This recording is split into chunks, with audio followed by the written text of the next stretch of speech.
o le siufonga le nei o Samoa, le Radio Samoa.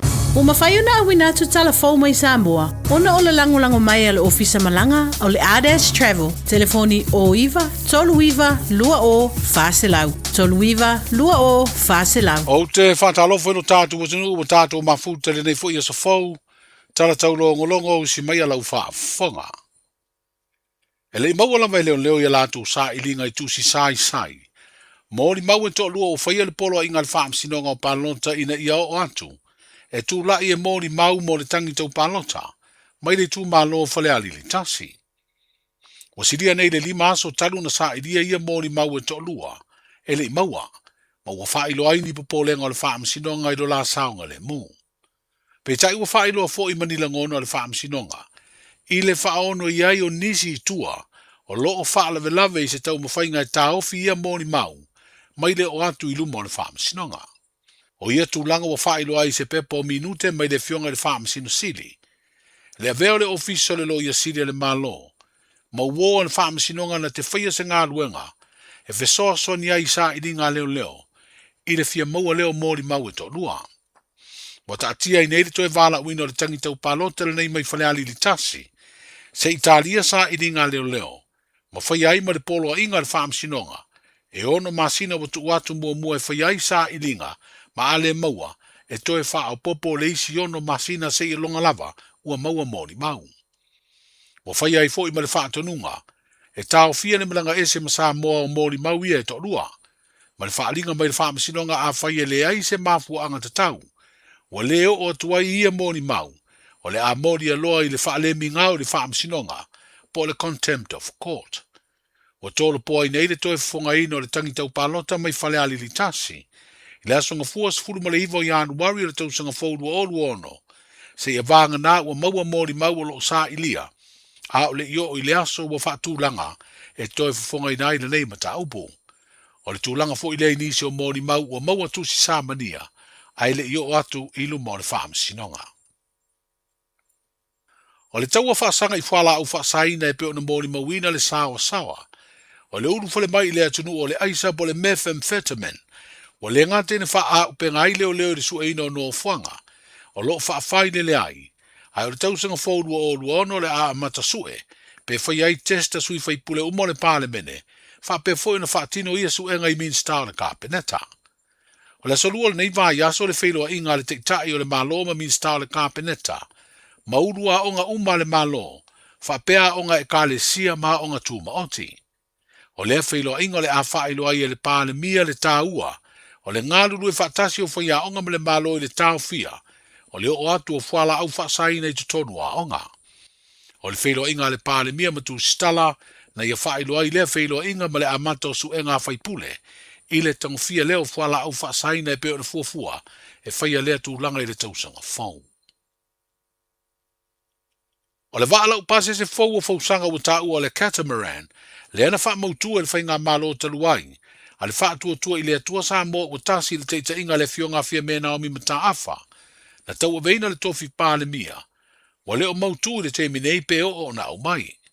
O mafua le tūlanga o no leo wa wha iloa le pāle mia ina ua whesiringia. I le whailo inga matu stala le asfarele o mawai. O lo whaia penisi o sa I di inga le tūlanga saunga le mu. O le fausanga o waala upase se mauta. Ona o malanga I le vāo moto o polu masawai. E wha e tete ngā tātere le vai nuu pe ao I teimi, e tūlanga wha le tonu wai wingo le tau. O mai le whamtalanga le fionga le liminsta. O lo iai ia nei susu e ngalaiti o lo te tau whatino iai. O no le whato a mau atu nei, e te le tūlanga o le fisiringi o le mengo le vaale mo tātou.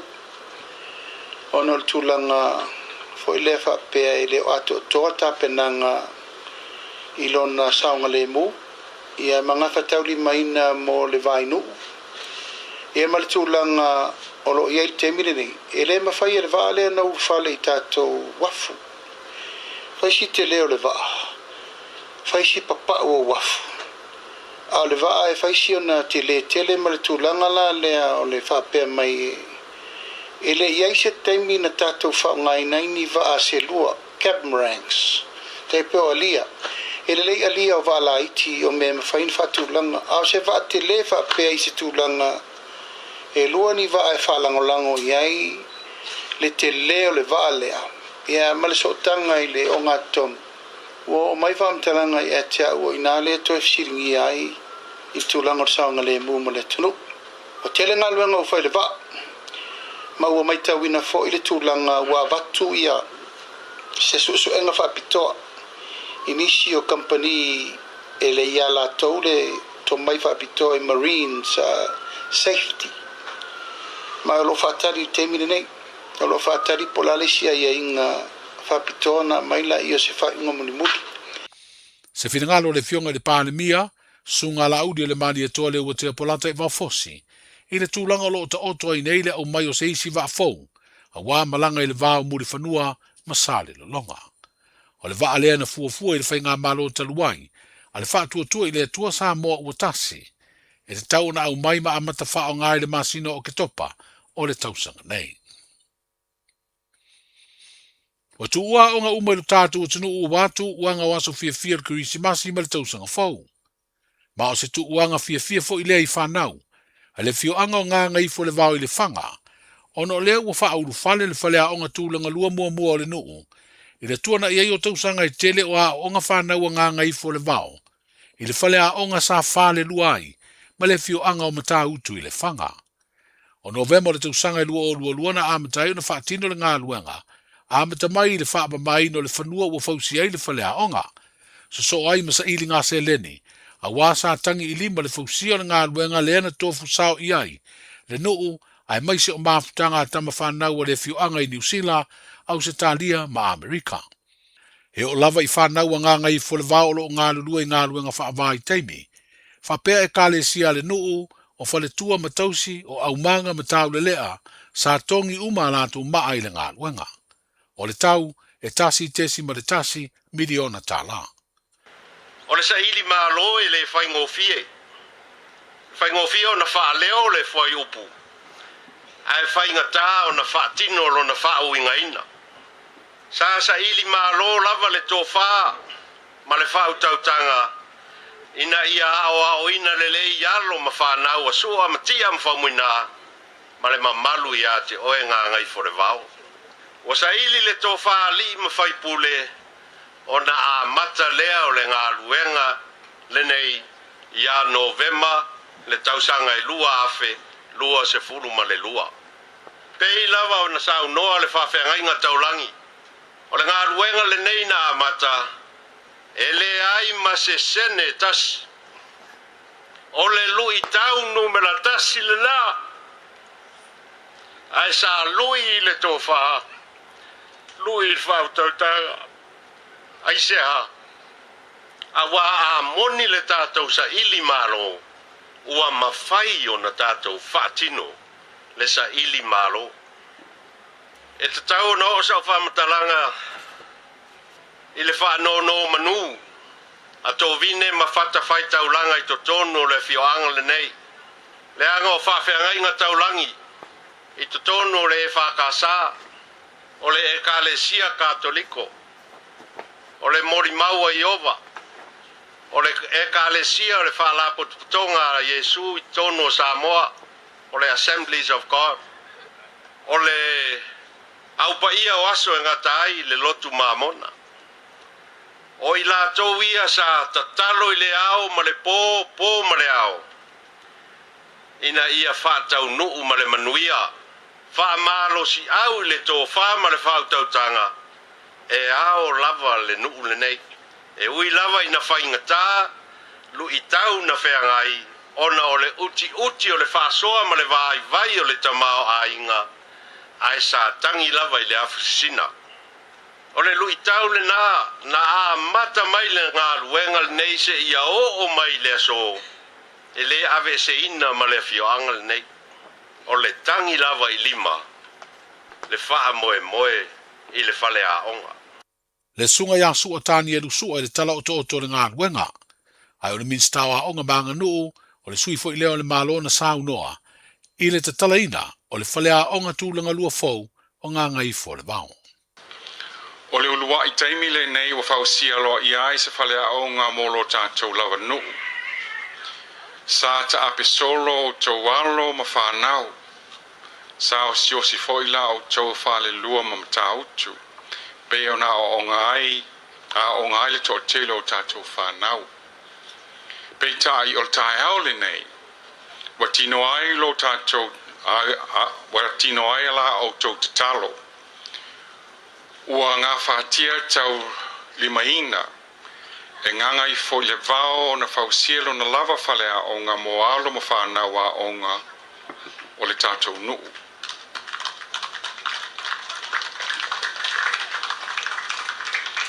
E whawhetai whapitoa I le pule ma manu a li ma whai pule. A wao I nāna whanau mai ai le tō whā. Le utanga ma mao. Ma le sila sila alofa I alo ma whanau a le tātou nuu. O la o tō wha la inga nā fuai o na filia le komitia la a onga e ta I mua mo le nei wha moe moe. Sa o tō ngā pātia mauroloia. Sa o tō afu lilingi ma timu ia. Ona o le wha moe moe ia manuia alo ma whanau o lo tātou nuu. Whawhetai a inga uma o lo tātou nuu o mātua ma so o se fata whai taulanga ai mai se suli ma whioi o alala ma papa a au ia tunu I whafo ma samo nei. O lo o tau au so swani o foina mai o tino aile nei ngā luenga. Wha maa lo le ngā lulue. Wha maa lo le sila mamao ma le alolofa I le whanau. Wha maa lo le maa sui sui. E le pa ufua so o tau afu I le sila whanga le tua. O le tiuta le malo e tau ala atu le mtanga alwenga o a onga manga nuu. I le sa I lio la o whenga alwenga ngā rurue a wā le tātou a onga. O le a awe le wha mua mua mo le tau sanga fau pe au lia mo le sa I lio se pule a onga wha tasi mawhai a onga a wāli. A wāli ngā alwenga. O le anga lue mai fo I le tātou mtanga alwenga mo le tapene ina mai. O ala ngā oa matusi tai ala mo le ao ina mata upu. Ina ia mautinoa e sosoro le lei. Le ao ina o le whanau o le tātou nuu mo le tausanga fo. O a lava mana onga o le awhia ngai mo le tātou a onga. Ia, whailo atu le tātou mtanga alwenga. Ina whaamatu mai le soswani. Ma le lango sua mo le tātou a onga. Se vaenga le saunoanga le minstau a onga maanga nuu, le fionga ai ono eleke eke roma. I le whaulu whaleina o le urua I whalea onga tūlanga lua, ua mai a fausia nei o le fioanga, o ngā ngai fo le vao I le whanga. Paruia le nei aso I fuafuanga mga aluenga, soifua.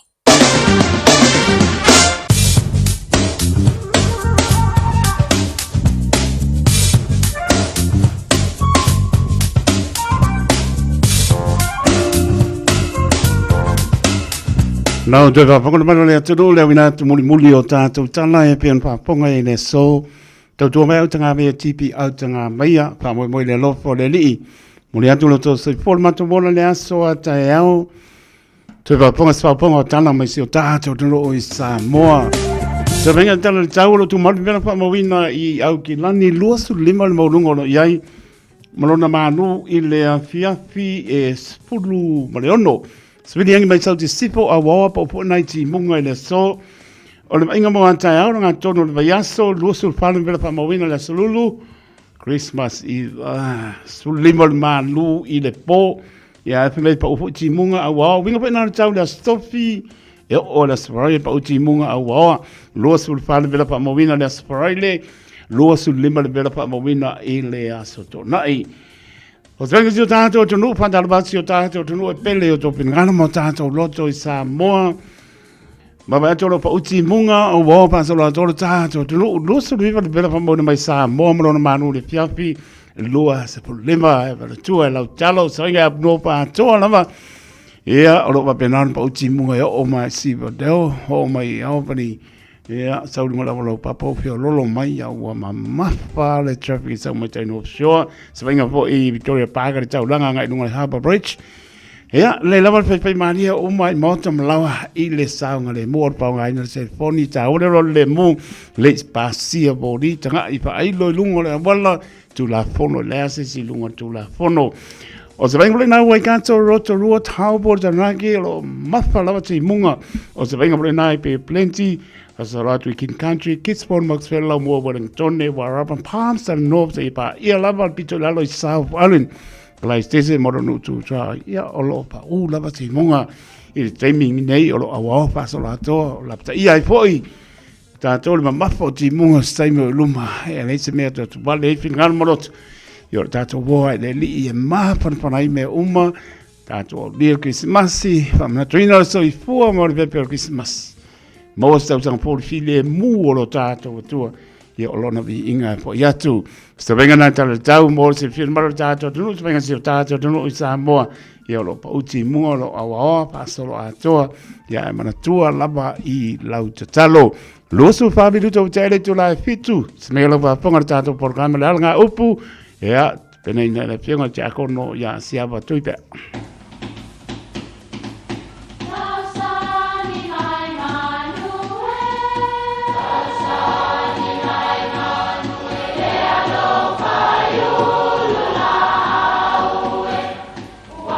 E o whanga manu i ululu o la au, awa e whawhanga i funga o la au. A o le tangata e whawhanga i upu matala. O le mawhileo o alanga upu mamuanga ngana Samoa maona whaapongai, e a fua i lona sio mianga. O lona lea sao i le whaatufunganga o le iloa whaale aso, mai le tautua se ia o ina pule. O alanga upu mamuanga ngana, ua lanto mamanuina le tō whamanino a Samoa, mana tua foi, e tāo fitau muli le atunu. Ua mutia le ala, ua papa le whali. O le whali o le isi le itu a inga mutia, po o le vao e tupu mawalunga. E whapena foi ma le mutia o se vao lea e ola i luma o le whale o a inga.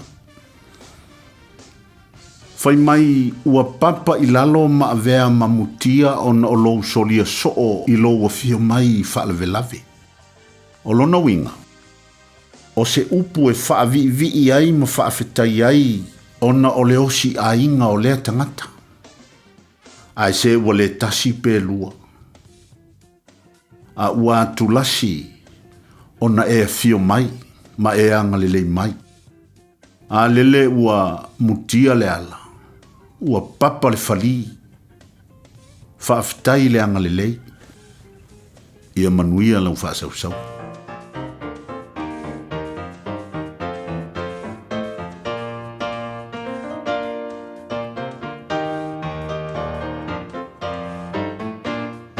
Ia tātou whamanosi whaasanga ia Iesu, ra tātou tupu mani la tupu mani e tonu ai. Ra tātou tupu mani e tonu ai. Tonu ai tātou o lana fi o mase i tosi e i ai. Ua whape mai o lana. Whewela tana i ua e te au. Te pule aua. Te au, le pule aua.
Tātou whamalolosi, se whangamani na kanesia pāpo tonga ke Siano Amerika Samoa, ma le whianga whanga i tua Amerika Samoa, tātou whiawhia vi whamanu, pāptai ne tua, po e le lama nei aso i lona mātango whie, tai tono pia lava sa talo loa i maro le tātou tunu, le ulu whafo, ma le ulu whanale, le ato le tunu i tāpo ingai mota malawa, tu asin sina, le au whangaruenga totofi, so sto vine o lava nei alum pānau taritunu. Au li tia me o mai le alofa maranga le lo tātou tua, tu mau lama le vi inga i atia nei masa uma le au noa a tolu lama le tulai fitu i le tautua pāua le Radio Samoa so lima i watoru a mo manatoro manuian maro tātou tru le a fiafio la salua losu tolu te sema lua o lua lima to nai tu la le o tuli tanga wai le ufio tu mai ta ia tātou maua perfi le mo le li tātou whano no manu i lo whātua tua mara tātou whātua ia noni mana e awhi le matango fia le alofa o le ni tau si mai le tu la fo ia no tau soifua Mria tātou fo launga i tu la o aso vai aso to ne tau sanga lu olo lima le alofa o le tua o e manua i mea uma Christmasi pi le mu tau sanga fo mria malon pi le mu tu mau i whaamlianga sa mai lo tātou tua ia tātou oli ma fia ia le aso we saunia i lo tau soifua mo tātou wola pa waru tātou tātou proclame na minute tala tātou leino ka soifua maro tātou tunu tolu fitu tasi lima i watoro numera o ni ngalo tātou emaili on the air at radiosamoa.co.nz Facebook page marunga le YouTube channel mau lei lama nga e tu le mo na tātou fasi silanga i fianga mana fanga o ni ngalo tātou manu tātou proclame te mautinoa portoi proclame ia la tāli e pe lupe o maunu e wapo i le hanga i mautamari o le tunu mana i e fia ia le ato mai tino tama tu lopa ia malo swafa talenga ia le wa lupe po le fionga ti akono ia asiava tu pea ia nisi po tofi wa la wele le e alo moli le tala le sukeris ia lo fangia le sanga ia ne ai o taito i fomanu ia mnuia fa moe ia wala male o foino so i fom lola ia pe po ia flenga ia vai malo le au pepe ia le po uanga i mai po ia lo po pe dua malanga mai lama ia au sadia ia manu lo to le umang falka ko la unga nevia wa po la to tai man la to ia la to la lot mani ia le umato tono nei manu stai fato lo il tanto por clame le ba pe pili mai tanto pesele ia unga ko ngai sa o ale ia so i forma lo tanto no fa mai o mai io wa ia Mori fa maroma fa tele te me ya to se pe el Harrington man to tu le Ya, ya tu so, ya foi fu fanga le ya, ko balan to ko le so ata ya.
Radio Samoa, Bebela A.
Luas por virtude tsana le tula vanu tanto programma ba fit pila na mo talan tanto laina tolu pitu tasi lima i vadoro numero tanto emaili apia por linga ya malunga le YouTube channel ya mai po ita pena stato pesse proclame ya e pesse ai osso por malo tanto no ya na talan tanto laina malenga pa lolo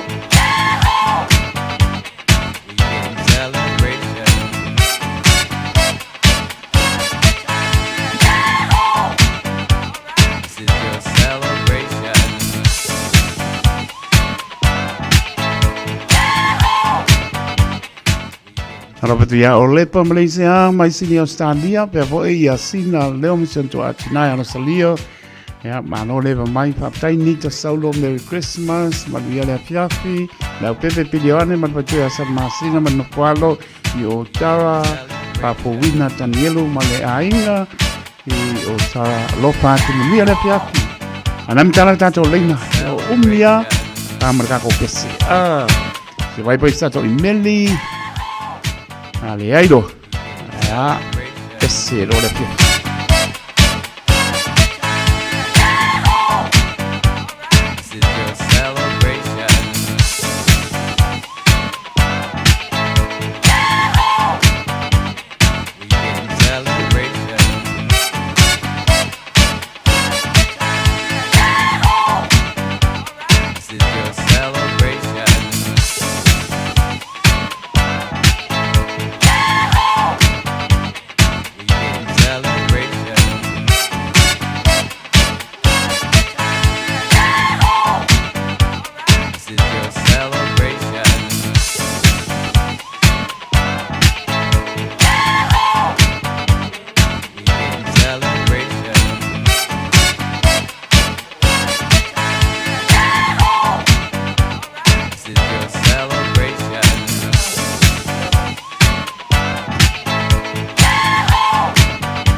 Bel pata ba le ona pa ma pon pa le po lenga le Radio Samoa kam dia se for mano ta to no tamatina o so ma to pa finza la na pana witi o to uman pam dia to waso for le so yanga leile li to fa popo nisi to sana stele so for more lai ta so ma tu pe ya be pe ta to e faya lona ngalo Nia tele to wasai for happy birthday to you. Oh, wow, let pongaya karisi masi Christina Spire.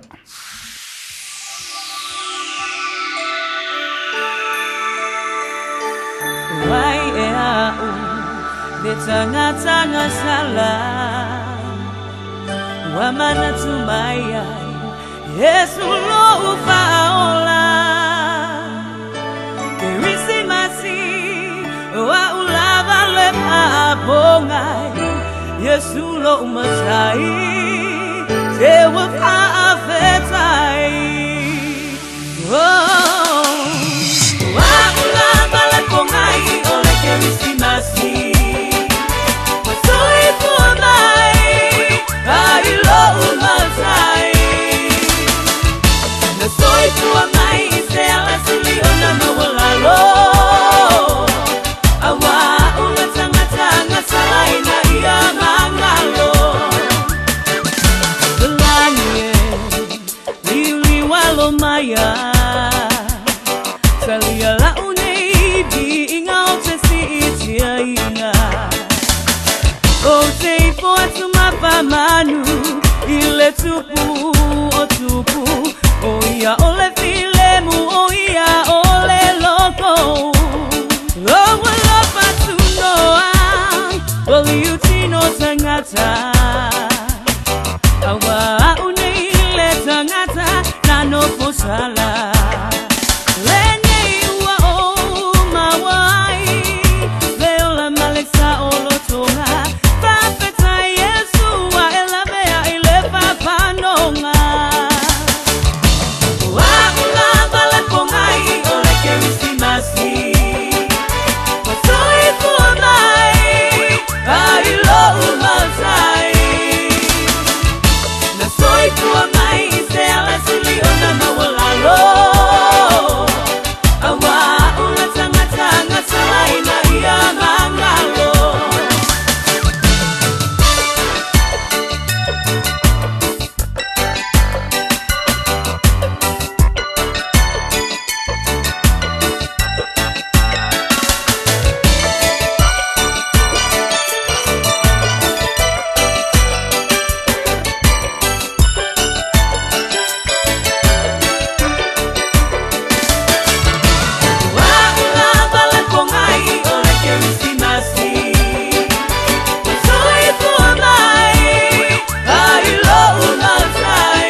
So bilote ona tala ni tula manu tan vanu tanto proklama la pili a onisi pa si langa tonu malo pisaus mela pa fonga samo.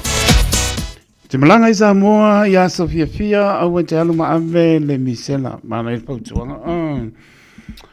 Pui e pele ia oe e amare tau pitonu o mai le pa mai mtautia e ala i le pa mautinoa o le whaia o tui pui. Ai te le malanga e maaluma ame lau pepa tui o le na manaya asisiane le info.how.nz book le vaccine petal noane lau pharmacy ya mawai ato to na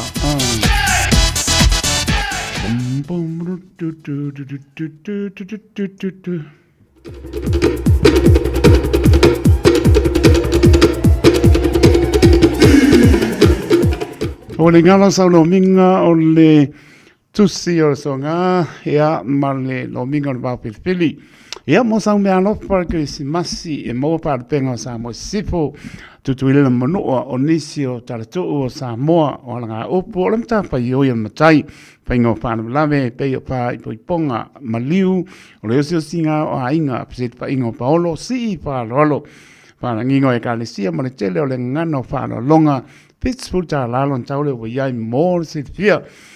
Na le ofisa lava le Radio Samoa tolu no pa tolu Hope Avenue i Manukau City Mawai monisi pam talanga wala aule o iwa lonu lots di mai vatoro numera o iwa lonu lots di mai vatoro numera be tanga yana strap Radio Samoa.co.nz pa isa uka e o kwa lo moko.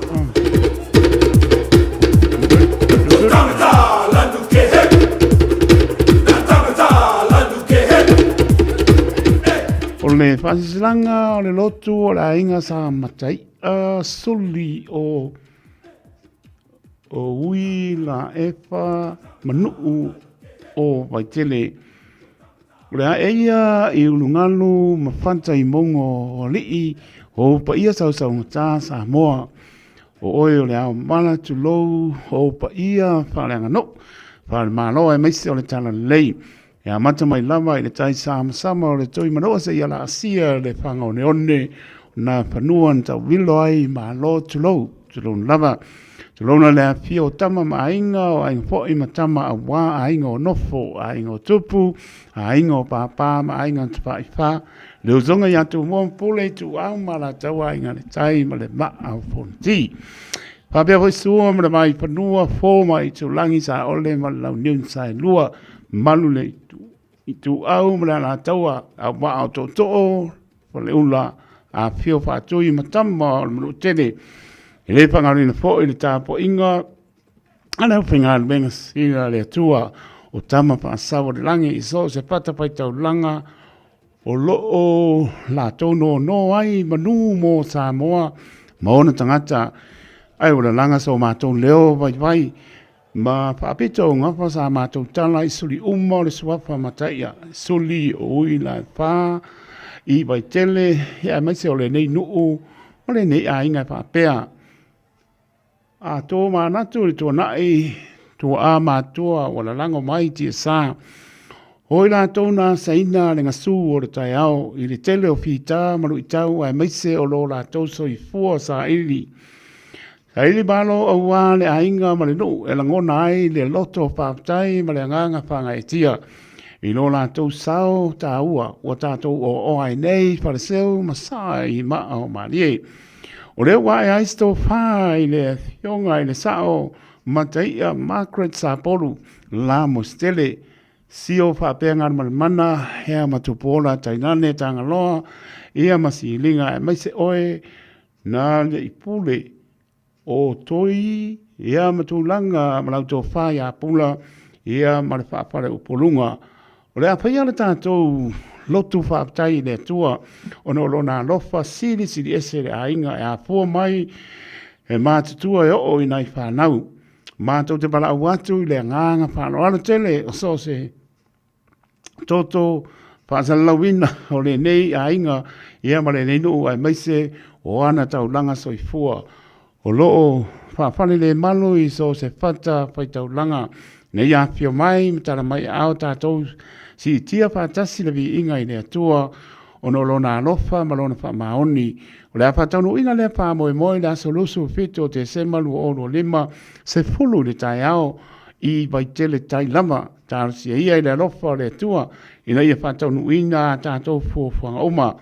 E tau walunga la tātou lotu whaatai la tātou tau sala sa I tupe e wase so soani I ngā luenga whaatino e meise o le tupena ina o le mauta o lo tātou a inga ma lo tātou nu o upo le tusi e loa lava le Israel moni po pia lava e ala ai e susu e alo na whaamalama ma vama ai lo na nuu ma lo na a inga whaai lo loto nuu ma lo loto a inga e ala I lau lango ma lau wha maupopo ma nuia tele le sauni atu ke risimasi e a wale fio mai le pepo whai e le ava ma le wha alalo wha aptai o matai e Margaret sa polu la ma sene sio ma le komiti wha apoe o lii ma whai pule o vai tele kaui a ma le kako koimi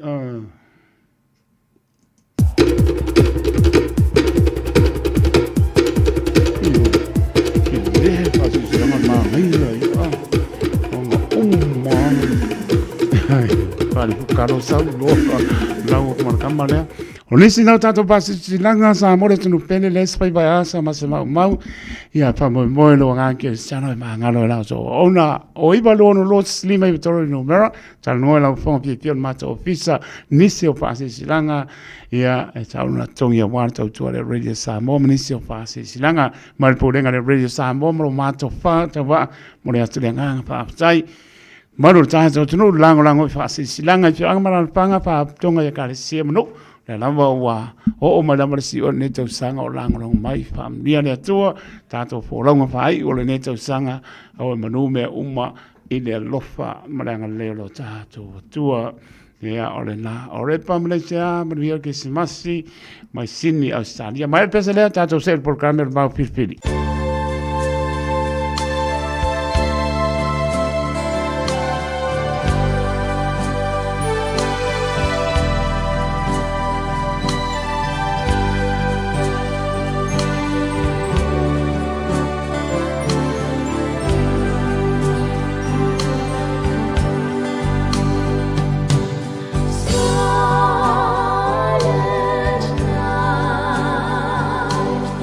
Oh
It's summer, a time for gathering and reconnection with the ones we love.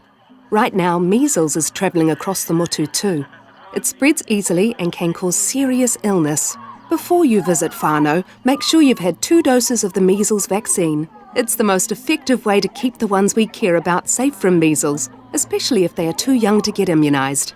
It's free for most people, so contact your healthcare provider or visit bookmyvaccine.nz before you settle into summer. Tātou te mana nao umalawa ia sao le whainga o loa tau whaonga. Ia mana tua, tau whaonga o loa umatasi, 2 e puipui ai le tātou pārneta. Whaonga sao o loa tau whaonga. O le nā wai o 5, sa eliane I Auckland Council Recyclables, Tāmaki, Tūriki, All Together, Auckland. Mātau te whaia ni fo aroi le aso lava I te whio mai ai I le Shine Dental, ai e iai inga whaapitoa. Mātau te salia le Afterpay, Zip, Q Cards, whaapea wins quotes I le Shine Dental. E whaia fua whaatalanoanga ma le ACC I le Shine Dental. Le aise tongi mo whanau I le vao le sefululua I le sefuluwalu tusanga I le Shine Dental. Talanoa mai le tongi ino le whainga o nifo I whaonga ai le Zip, Smile Now, Pay Later, le aise tului I le Shine Dental. A fio mai le 575 Great South Road, Manukau pe bala au le 255 fafa, 255 fafa mo le Shine Dental. Eva mai pea I le radio kasi 5 I wakolu a mo. Le video le mai le ua tasi para bilutu wa te ai li tu lai manu. Te todo manu ni lau tāpo inga Samoa I mo to malawa. Fia la vau maputa mai ni tau tua le radio Samoa sudlima e watoro a mo whamnia ne ni whasongo na manu le tātou tunu. Ia me se olau whaso ma le tātou program le vau pilipini. Le o tāpena mai la pianga te akono ia siawa tui pea pea po ia ringa ano po pe I lua ia ringa le ulu moenga. Vai mana malo le au pepe Samoa le tunu pene. Semai lau whaponga le tātou Porklame o le vau pilipini. Arue, aruo, arue so maisa, arue so maisa, ya sampo isua maiso, ya sampo isua. O le tofa mamao ma le utanga o Samoa. O le vau filifili. O le ngasu e whainga tā o nā saina. O le ia I vivia e au ngata. O le fuela lave e le whaingofie lona tala talaina. O le papa mausali ua uma o na mamanuina. O le nei polo kalame ua whaingoina o le vao filifili. O se wha manatu. O se whangufangu o anga nuu maanga I whanua. A wale fuanga lalovawa. A o si olo pito vaa le tanto polo kalame le au wha fongai. Ia mau le to vae. A wae tau fi ese le atunu. Ia manuia lau whaasau saunga I le nei po.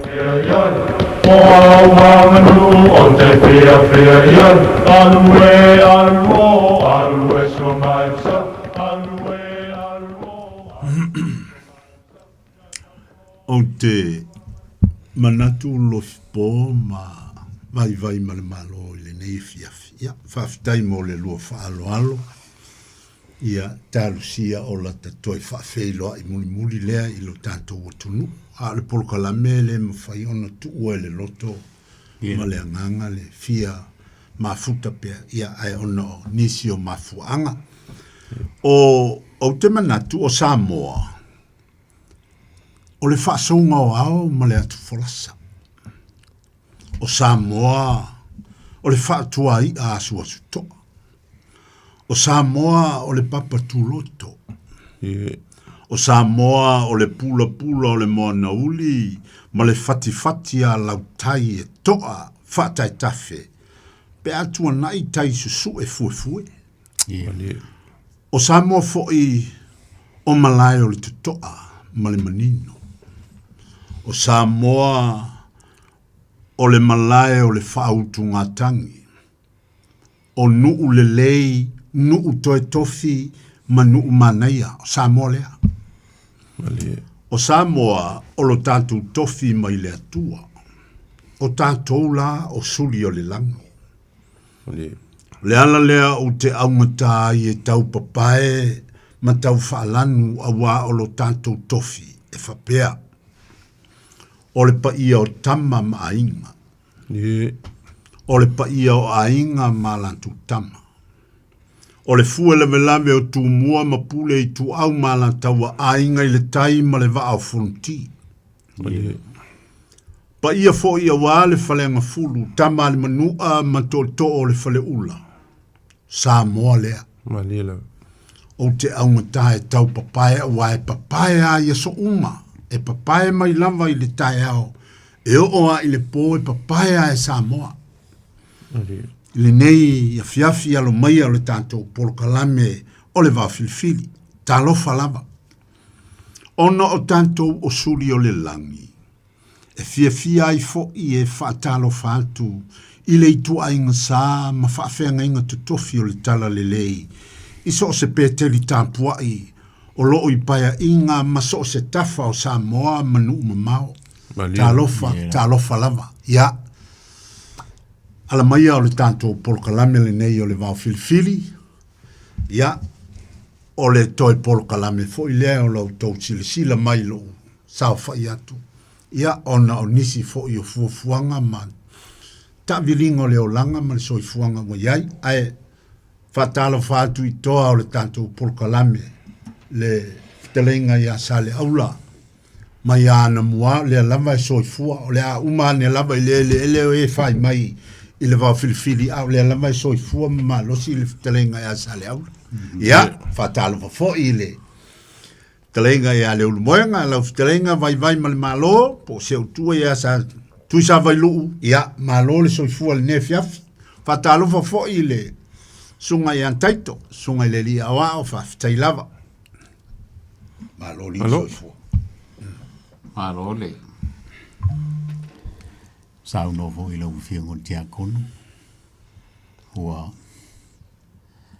ese fo i langona i le nei fiafi i tātou polokalame. Stemi foi ona fitalai leo le fitalai ngai a le umboenga polo tō foi tuisa vai lu le fitalai ngai a vai malo. Ia a vea fo le nei awa noa wai peila mona e sao noa. Ua sui o whaalpenga mau whaalangina se vai ane al whaafonga mai au tātou tō. O le sa e tau o vea li tofi o le tūlanga whaatula whale. Tau singa o ainga, e kalesia manu. Ia mese alu tātou polokalame. Peitai. Ia, o leua.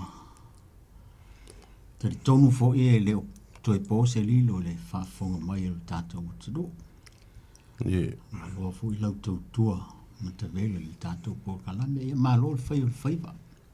E se a awala e whai alu tātou ri. Alia lau. Ia, e whaafitai ua tafalo whina ngano. Ia. Se ale wala awina le tua, me la lea, ia. Atonio. E leo na ufa ingo ia atonio, wa leo e se ufa ia mau malu. Vai ane apa ia mau malu le. O lea la alfanga, nung fiungon tia kono, stemi ona. Ia wha peo fo i sao noa ngai le sunga le lia wao. Ia ngon tuan taulangi. Ia, o le hoa silisila mai ia tātou li ti o whaasila lau, i le sunga le li pule, sunga le whawhengainga, ma le whalutua, e maise foi o e o ngānu nue le tātou li tio. Ia, wai se foi langona le lea fiafi, ma lor whai o le whaiva. Tāra sia le lofo le tua, e fisoswani, lo whina ngalo. Ia, a mau a lewa noa, e le tāpunia le ava noa, e le fionga matua taulangi, po le fionga le sunga le lia wao, whapea foi pulenga le tio. Mau a loa noa, whapea foi se whautautanga i alo mwenga. Ia, whaatele nisi tala. Lea tātou tala noa polokalame, e te tonu e tu atua ia te oele manoa. I le mea fiafi, a wale tātou polokalame. Whai u mo le nei tausanga, mai o sile fia fo le tātou atu no tātou polokalame muli o le vai aso fou. Ia o na manolo elo tātou polokalame mo le vai aso e tas. Ia toe ngā lulu e fo leo le tātou wau filifili e wale whaafonga mai o le tātou no. Tātou atu no. Ia o le tāna le man whaamtalanga e la fotu le vadoi le te laina i alo mwenga. Ia amatai lo leo tātou whastoa le ne fiafi. Alo, malo, skalai sa le aula. Skalai. Sa ungo foi le sunga ki a Kongo ia pol skalai nga ia kuipea. Ia le langa wa ule sa kaumalai ngi ruka ku ofisa. Ia. O ia kaungu reis foi kau e masangi ai sa kako fei loa i lungo o siu kila mauru la. Nga mako vava ai aku i Samoa i lau sunga ki a Kongo.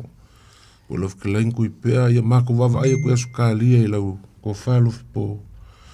Ia whaafikai o leo kako fei loa i lewa kuli ma lewa whakawhaka. Ia lam.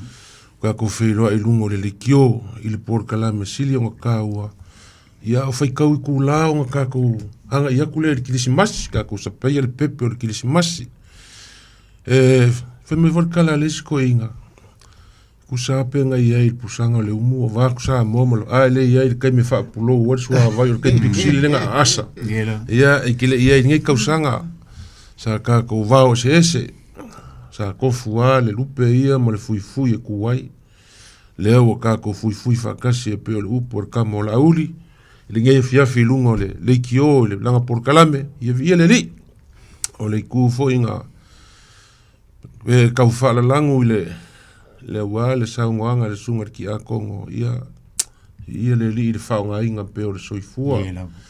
Soifua le ko whaia kui pea. Ia le ai or ka ngaka i le ka lengi i le anga wa i kako pukalame wha Samoa. Ia ai le kaimi e avango ai foi. Ia mau alfi sosangi mai a kaua. I kako pukalame wa ki le kausanga. Mea lea kui pea ma bo. Ia foi su mai le sunga le a o ia kaiko. Lo kaimakali i nge fiafi. Ia le li o kako mau le nge fiafi wha upopo le soifua ma leo la vaku le wha fonka pua i Samoa. Ia ole kako por kalame le nge fiafi. Ia ole kaimi o le fua ngā sua vai. Ole kaukua o leo o kako whakiri foe mo lea. Koe lua aso ang kako o lea i le kausanga. Kirisi mas. Ole kaukua, sa e kaukua i nge kausanga, sa e kaukua i lau ainga. Kaukua i lau e kālesia. E kaukua i lau ukungu. Ia e maise foi. So se manga vai sa e kaukua i ia. Pei foi or kako kaukua. Kako kaukua upu ia Samoa e ala kako foi ia. Ia pe ole kunga kako karkalangoa wa lewa. Leo koe mamao ia. Fisiringi o fer kaukua sa e kaukua le lei. Pea sa e kaukua wha le lei. Ia pe ole lea lofpo e kau wha ma iki a kuai sa kako. O ngisi kako por kalame ngā wha mawhaia. Ia ka auko mor kausang fo. Ai fuar kako kalangoa lewa. Oi ka wha kau muawar kako sa. Ia pe o kaukua ia o kaukua le lei o ngā ke sira fia. Lofpo. Malo, talai leo mo. Temi foi ona matu leo le amano le fio te akono. Ai ole upu foi le fa mo i me le o tutua tu pe ama a pe foi vai mal ole foi le ole ala i le pule o le tutua. Le solo fina ngari. Wai monia o masani foi un tanto tole noel vai ngale.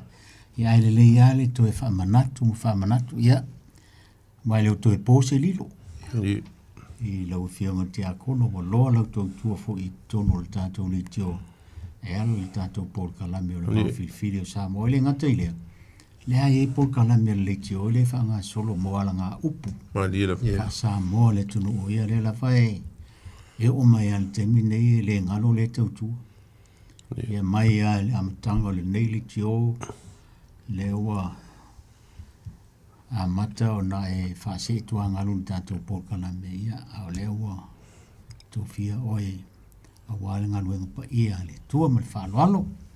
Malo, whawhitai. O te loa le upu lea, o le upu o le pei o se upu whale poto o le olanga, le ngata i Samoa.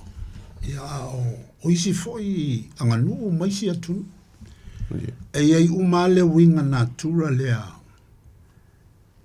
O le ala i le pule, o le tautua. Tātou te iloa i le olanga masani o tangata. A le lei lau tautua ma lau hunga lue, i le ngā luenga, e iai le taimi. E tōwhia ma filfilia oe. E te sao whai mai i le nofo pule o le anga luenga. o ina tonu ale winga ole le upu walanga ile nga ole anga nu o ia ile upu le e matua onga ma ilo tele ile anga nu Samoa ile le feeling o matai e avatu le isi matai malesi matai ia e tawala ia le o matai tautua a le mai ai lau tautua ina ona toi filita nganga leo le ainga mawhai mai sau oe e te tausia le ainga o le winga leo le upua o le whaea ea lea wa e o i le tofinga pule o le ainga ia e iei la tō e whapena le fui o le vai teimi fui nei o ka o kae vai ma lofi po i le mele unta mai atu nei whai ane sao whai atu sao whai o nei tanga uma o tanga o le wha mapu e ina o le tautua no winga a whai o le sua whasa o le ainga watu ia wa whae ia te oe ia o le tausi mea le ainga e alua i o i le tofinga o le pule ai e fatino i le winga tausi mea e fatino le ia le tausinga o mea ia i le upu e taua o le tautua o le tausinga o le ainga o le tautua le na se ia oa ina tuifo tantou mangase o tantou saufa inga le tantou ainga e se e mai foi po whanau po ai e se e mai le nofoanga pule leo le ainga o le tautua la mai o le taunu unga na o le tautua o le foi upu o le lava o tatou tilo ne iai walanga e tele tu ainga ma Thailand fai mai o i saufa i e fai o le suafa sao ma suafa tautua o ma tai tautua e whawhai ale upu leo le tautua e le ngata la o tau le lea ma ta maitai o a inga manu e whai ale whaiva o le tautua ai o a ele matai e taua o le tautua lana foi au nanga e whai walanga e tau o tele le upu lea e tau e sapo ia suafa i le whatinonga o le pule e whatino i le tautua o le tausi mea le ainga ia o le ala i le pule pito silia o naonga lofipo ma vai pe au lua telitonu iai o le tautua Iesu Keliso ia ilona tamai le langi le ua tatou sapi ai nei le whaoletanga wa whai mo tatou le whaoletanga o na o le tautua afulilingi ma le afutoto Iesu ilona tamai ia manuia le whaasaunga le fiafi alo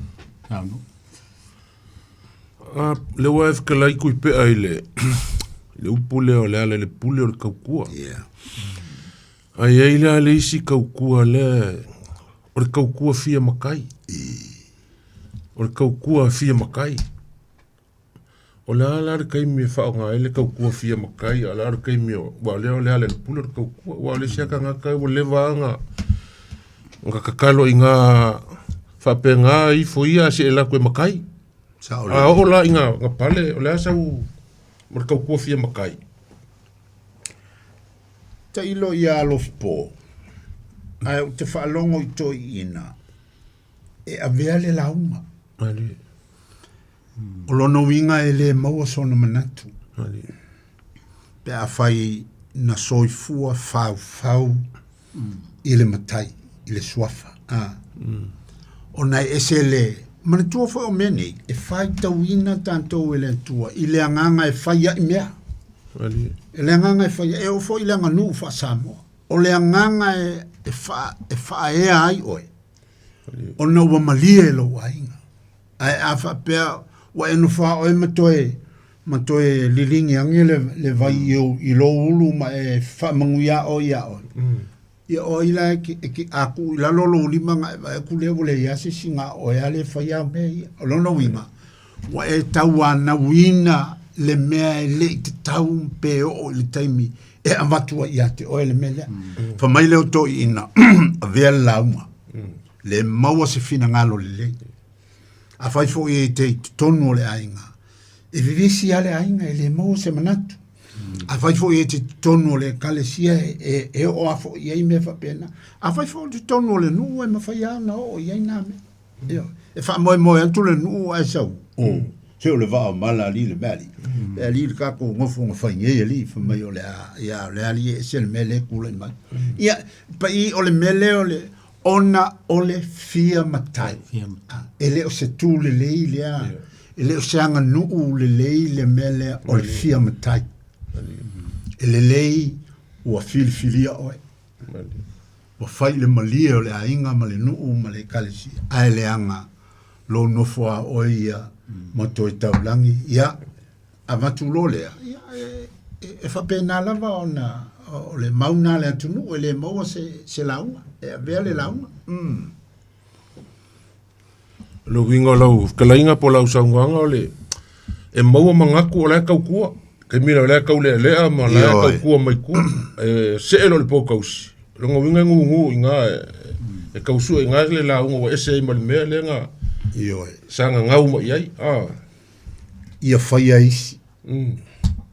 Ia fua mai te tonu o le ainga poto, lo filifilinga. Ai awane i e no fa o me toi filifili oi. Ia pe o winga nai fa manino le lei ai le mea ta o le tautua fia matai. E ala o nei tautua o lo angau ia e maua le safa inga le mai. Ai ke aluaku mo lo malusi angau nga e safa ia ke ia le palalu angela. Ke ia le fa inga i le mea. O nga maua ile upu fo ile so kamala ilong kama. Olong kama le la unga ma kaukia le upale mai le ile mai bole kusa ya ni lo fo. Ya wai ole hoa sa no le fengo tia kolo e tala vai mat. Ya wai pe ele ai se ai ngai le mo ne. Mai o ma sa le volta to tu no le le to fi mtai. Sai e fengo fi al fam tala ino le upu. Ia ai se i o lau talai le pe leo le ala le pule o le tautua wai se fisili mai. Ia pai e le upu voi le masani o tautalangi ai si tama matua ai. Ai fima kai, sau kua. Ai fima tai, peke ngofo i New Zealand po Australia po fele kumui fafu. Sau mua ki kua ngai makai le. Ia e peila e lilifa so manatu le vaenga le wai mantua foi. Tau soi fua mai a ma kako wola mai o kau kua ngai o kako kua. Kau kua o mang kau kua whangau mai a uso ma kua whawhinge whamakai ma kau kua. Ale vai kani lalingi o leo wa soi fua kako ia kungu i whafo ma whiola ia kako whanga. Ia e pe o iele e iso ulangona o le kau kua lea ngai a kako kua. O le ala i le pule o le tautua. Leo i leo pufo ai leo ai ele mango. O kako leo mai fa mavianga i kako ia tatu fa nau malo fo i le tunu lo no fo papa au i tunu fa. Pe o sa ule fa amtalanga se vainga fa fingo fie wa e masani o singia o nisi o totelo tupulanga lo va. I le vainga le a fe wo fe mai to i no le ainga. Ai fie kau kwa mai fie makai sa mo kau kwa. Ai fie makai sa mo kau kwa. Ia, ole upu wha whaingo fie fo lele. Ina ia tilo atu ia matai ole ainga ola e ke kau kua mai. Ia ngā mauloro wawango e ke makai e. Ia aeo peo ie ave e ila ufa mkalanga ole upu lea. O ngai o kako kua a sahafu lele kau kua inga o ainga. Ia lewa ia kako whanga o fie makai ao kamiki ia ave o wha matai ia. Ole mele ole tautua fia matai. No winga ia wake vange ale le nutu ma le afia kaukale le upu whawhengo fia whapea. O pe awi tangata fu i lengi suli. Le whawhonga le tunu. Se upu whawhengo fia pe isi tangata fu i lengi suli ai kaukua fu i le pe i wawenga maua le swafu makai leo le ai. Mai ko ke leanga ka ngai wako ainga kupo inde ne e vivesi ile vao o suli ma ia ke wai a moni le nganga o matai pe a inga pele ai o soifuanga o ngā tātou o tunu o me ngā lewa vese ngi kero whamsingok. Ngai pe whai mai e ko a ngai loku malea, ai a o oro ngā vesi whamsingok me wa pengi. Whai mai loe leo nsuki, a lai sa hafur kau kua ka māma ki ngai, kau singa o lai. Ia sau lea so aku ai si whaso mai fo le tunu. E kele angi si kau kua e. Ia, mani tua fo i e pe le vaenga le no fitala i e lo po e le meta o le tautua ai tau malele. Ia pe i o le tautua le na ua malosi tele le temi nei. A wa o le ngata ina manuia ai ainga. A o manuia ai fo le malo. Tele le whataua e whainga malo o a fo i leo le tautua ai tau malele o Samoa. O tangata Samoa atu i fafo, manu i fafo. Ta ua te. E ei la le tautua le na. E le ngata la o se mea na whaia e o tātou tua. Ai o tātou sele ia i langa i le onofo. E le onofo le ai tau malele pea o ainga ma, sui o ainga i fafo. Po feale ma mao le mea te nofo. O isi ainga. Pe ia sili ana mau popo ona o le winga ai tau malele. Nai lo le no nofo fatasi. Ia kawa i misangi a ia, fe ainga ia ngia ia. A o la lava e osi atua i lantou o lo tau mamao ia ainga. E le mawhaina tātou alofia le nā mea. E o fo i le upu lea o le ala i le pule o le tautua. E ia suli. Ai ai fo i e na au i le suafa. Ona o le tautua. Ia o nā mea, o whaamanuianga a inga e ave iai. E filfilia ma le whaamanuia, ma le malie o e o tai ma wa ia le a inga. Ua tala whea ngai. E ai fo i e pe i e fōlinga ua lantou whao mea le a inga. Ua pe i ai le winga whao le nā tau na whao, na maua lolea. O na o lolea so nga whaia ia, so nga whaia i lapa. A o le me fu lea, o le tāua o me i e whai li temi nei. Ai te masalo le tō whālea nā i e nā tamamai nā taimi o tua a. Ia iai le whamasino ngā sa ili ai le amia tonu. Le tangi mai ala o suri ua whao whamalosi ala tō mea isi. Ona o se tautua po o se matu pala a ua lanto ua umaku ale malosi o le maku pala ngā ve iai a la ua whaiwhai ia pe ia o la kowae ua pe i o se inganga nga tōfo le mea ua maku ia ai le ai mea nai tāua i tele e tilo uma i tū pa wā leo le mea pe i o le ngangana o lo o tanto whalongo i nei sa ili le amia tonu ili le amio tono o le mea tāua lea. Ia pe o le teita lea tala no atu ia vaenga. Ia wā pe ang lua whikalai pe saunga whoila usunga ki a Kongo. E le kurikuli a le mea leo o le kaukua fia makai. Ia. Wai eile si kaukua, ngā o kaukua pungou a. Kaukua kua vai le, kaukua ele ilofa se kala. Ia. A selo le pokaus. Ka ko vai lo ngā ka sa kaukua le. O ingala ka ko ke fai kau e lo sole. O ke fai a ko li makaukia le whakaukanga. Ia ar ko fa por ko fa fo ile. Sungele. Se kamali i pa fai launga. Mor kaukua pa o. Ia. Mor kaukua pa o e le vea umai kaukua ia. Aula. E whalonga kua le makai o la ingo la fea ko mai me. Afa ko e va me fa pulo so avai o ka or sa pa ki ka penga mai me fai pole so avai e fa longo ko ingo la ko mumu mana ka ko mai ia me foi e fa penga mor ka ku pa o ka ku mutua ka ku ngukua ka ku koko Ola se a lo son ki a ko koko. O le tautua toto le lei lava whaingofie o le tautua Yesu. na foa i lo na ola na malingi le toto o le tautua toto o le tautua na e fai e tangata moni a le ai i ri whakawhai se mea e le fefe fo i foa i lo na ola e fi nawa i se mea kaukua kokolanga e pupu a whaingo fie e anoa maloloto mwhaingta a o lona whaamitalanga ale nae o le tautua toto lona winga ua no fosau ni e foa e oa i lona ola tasi e foa i e pui pui ai ma tau fiofi ai me sina lona ai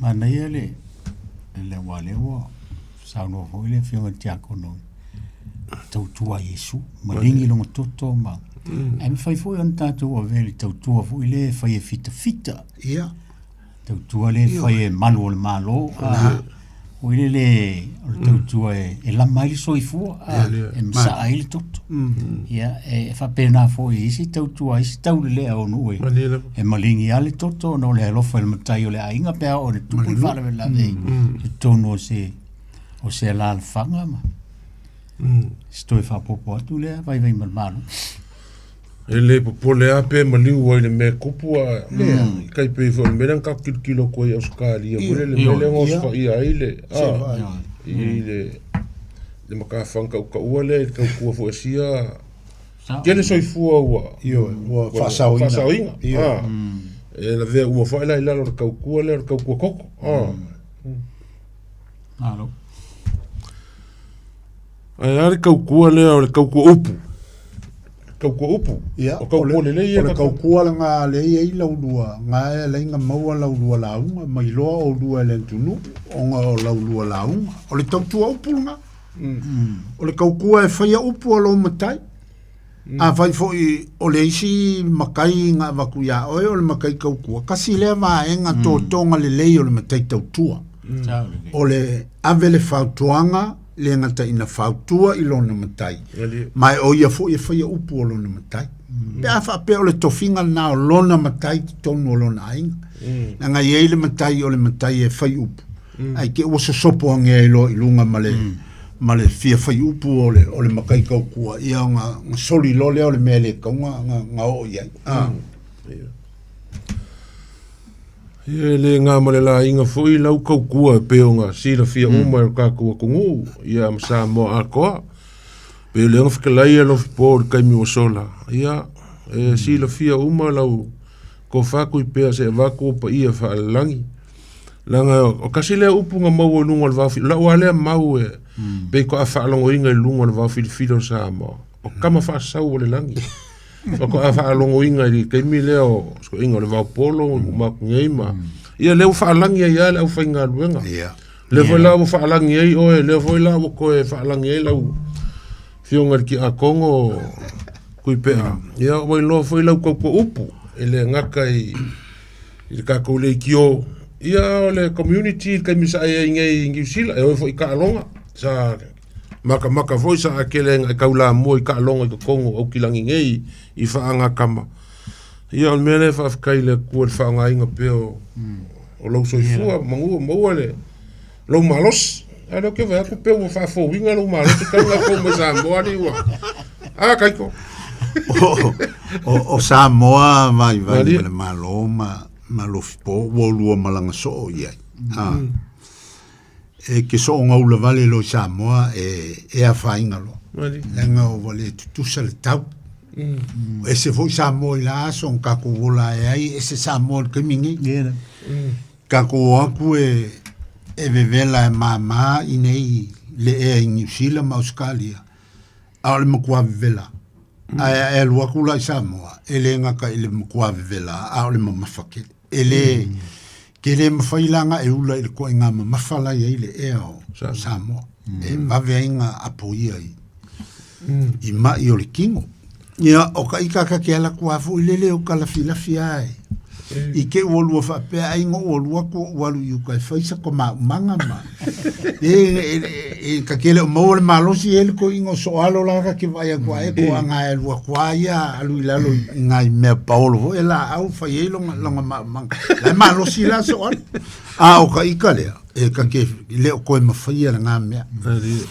Ai, o te tala noa i le.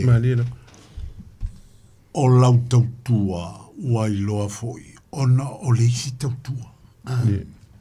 O le tautua a le whaiwhi au i a lui Bonifacio ma le whaletua i le atunu. E ala i le nei au nanga. Ia wai loa atu ai mani nai a tātou whasi tautua. Ia pe a whapea o au ngā mo se tasi pe lua le tātou polkalame. O le vi inga nao le atua. Wa o le mele nai a lai ona whaile nei polkalame e le whaiwhi au malona whaletua. O na si la fia.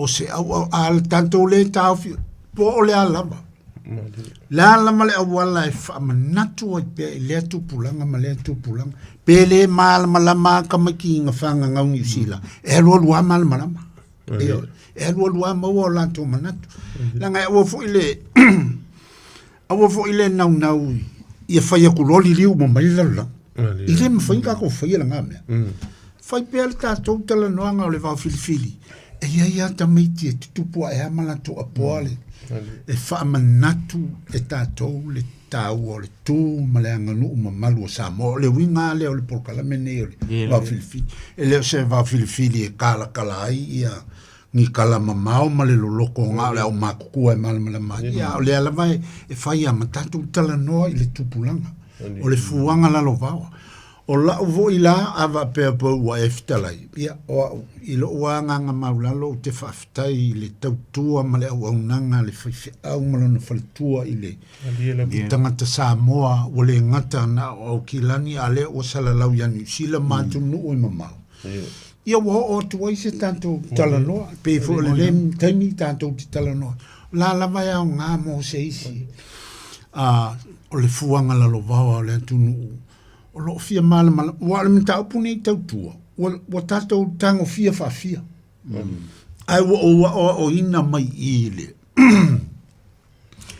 ile polkalamele fai leisi polkalamele fai o langa up na ofesili i se isi o inei o ke o fo wori e kai sawaji ala nga up kai fa fia li ile na wo fa mai kui pea ele o maua uma e o mael kaminge ele io o ale si ala nga upu le si kangaka la nga longa kaimi ai alwa lua ke loa wo ke fa longa ku fa fia nga fa mai le upu ai ke ia o taxi mai soli ma nga ele upu le nga saungi ia o le winga le o la fa matalanga o le au nga o le tautua fai pea o le fa manatunga o tatou tu manga nu mamanu pe la titi se me tātou ti tala noa ia i whaatele ai le tua mauti noa.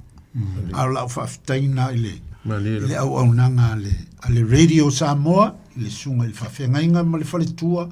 Ia, ma le sunga fo i le li pule o le tātou station nei a Mantaio. Ia, o loo mawhai o na au ngā haise au nanga mo le atunu. Ia, o le a o whase e tuanga. O te lofpoma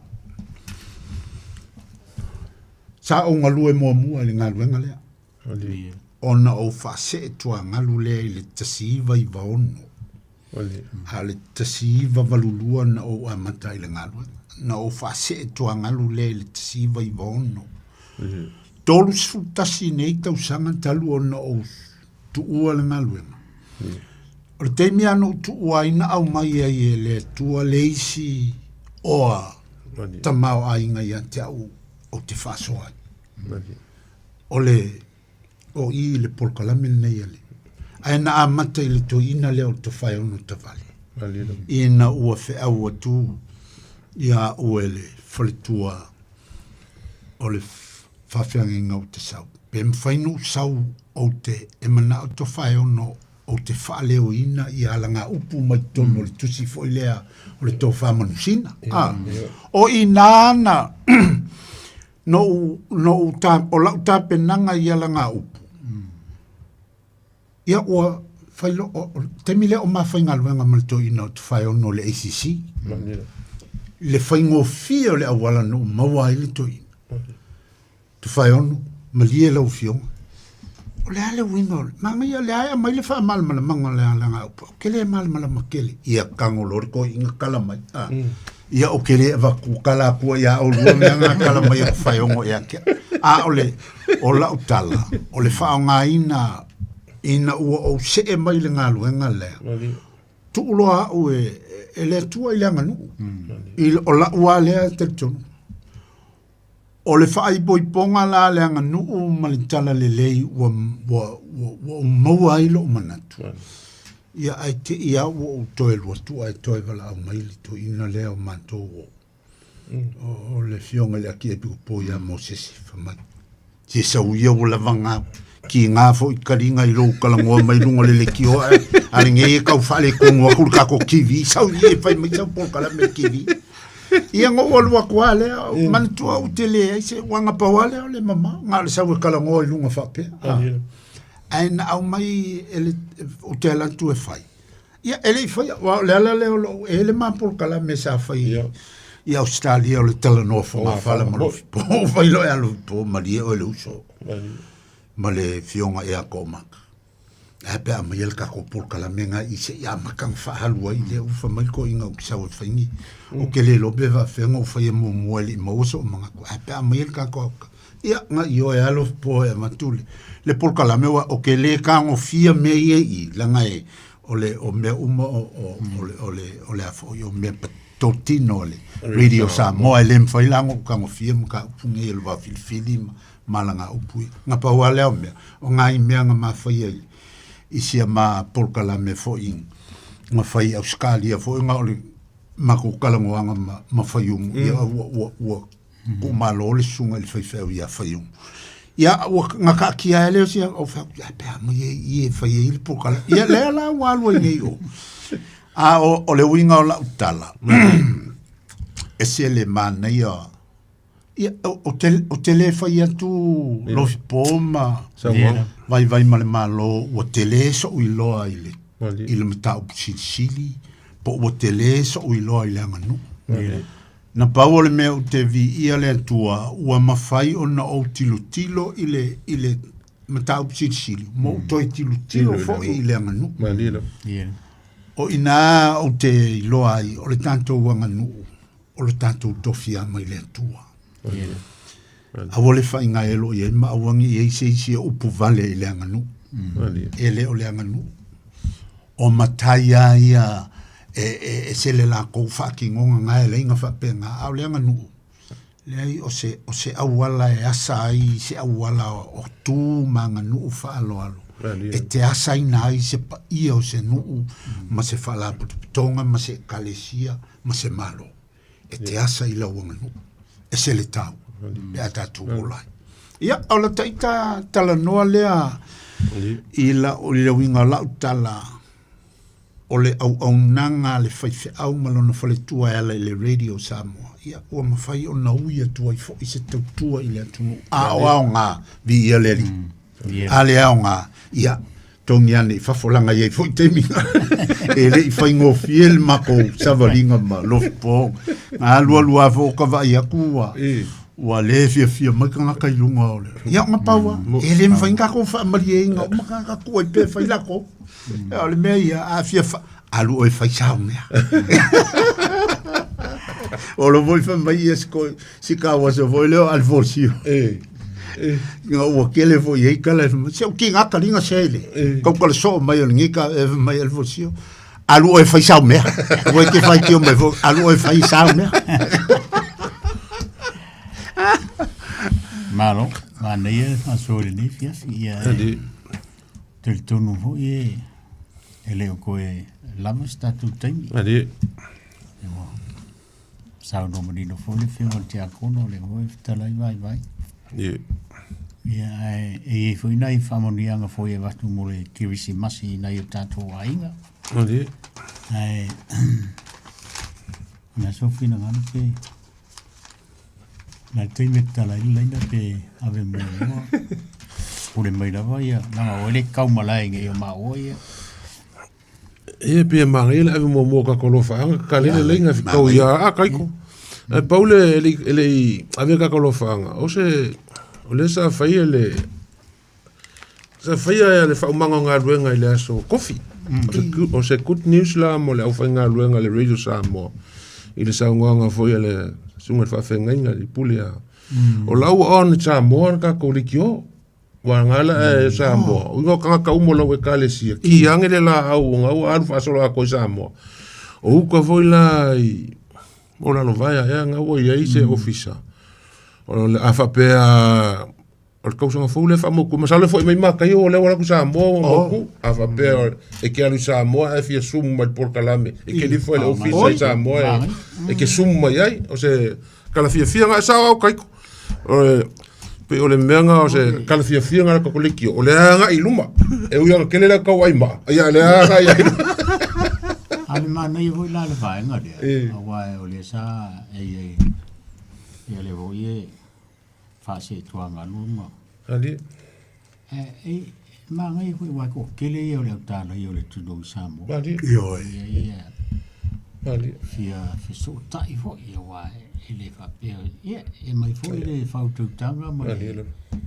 E fusi swing on tatu po kala ga ko po kala mele ai fa solo le ya ma ne ya po ale o le o anga fa pe o le fiole ki a kongo me fa kanga ngai ya e mo wala fa no ma wa se no po e fa so mai e lenga lu ma le va fa le kale si o yo le ya ele fa ya so pele ri o le van ka wa ia te pe na pauna si vaenga a wa uma foi ona o a tusi alo ia mai le te mai te pule le fionga il falitua ia ona o te o le porkalame muli foi la nei o la au fase e tuanga ia ona o fatonuina o lo tai fale lotu le fionga i le aki e piko po le pule anga Samoa pia ia o te tau ona o fase tua ngalu ai se ia o anga tasi e amatala o ngalu e nga fō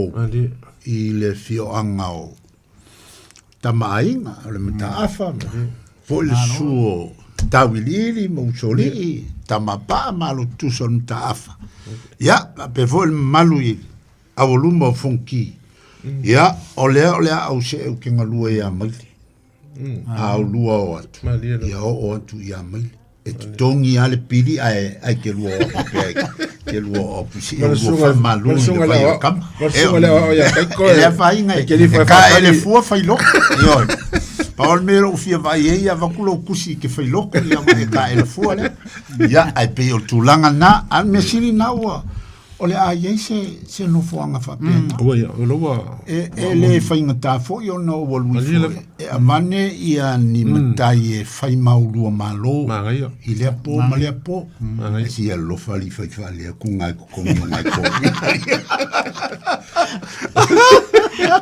ale ha fo ma ia le fio ole ele suale lia o ya tito pe ama ai mana ia fu fuanga wai pe ole e fa fainga mai ka ko maro sa mongo le so ka inga ia ai pe tai a vai le wo ye le kio a angal tanto ya manga ye kele le fu fu mo wo ile va no fa so im ka ma le tru ali ola ngo fo male api ki fa so lo umangu o sa mo e fa ka usanga o mo ya fa so lo mai le fanga ya ngo le su mas ko sui ya ala va ai mai fo ile lo lisi pe fiel ko kongo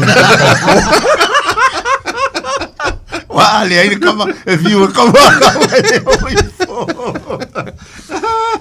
ya manga yele ka kalme fa solo no va foi o va ver kai mi la fok mo la usunga ki a ko fa solo mai e si foi que sia o te fa ftai lava mo le abanoa pa wa lea o te fia family altul Christmas ina yo matua ile talenga ya nuolitia ya ma tina ya faima tipi ya olo matua mawai au kilani nei o so tua fafine ma ainga umalama na yo ainga isa manta ile fiol sa oma ma le tau fia ma salutongi ya famnuia le tua ile tatonu e pe foi si o mantonu o si fa naui i le vi sale i moa, ia, i le fionga i le li te akono, ma le whalitua, ia, ma le tino Victor, ia, e whapea fo i le fio o alo mali toa, ia, sa pa umali ta timu, fio le poia, ia, Santilialo,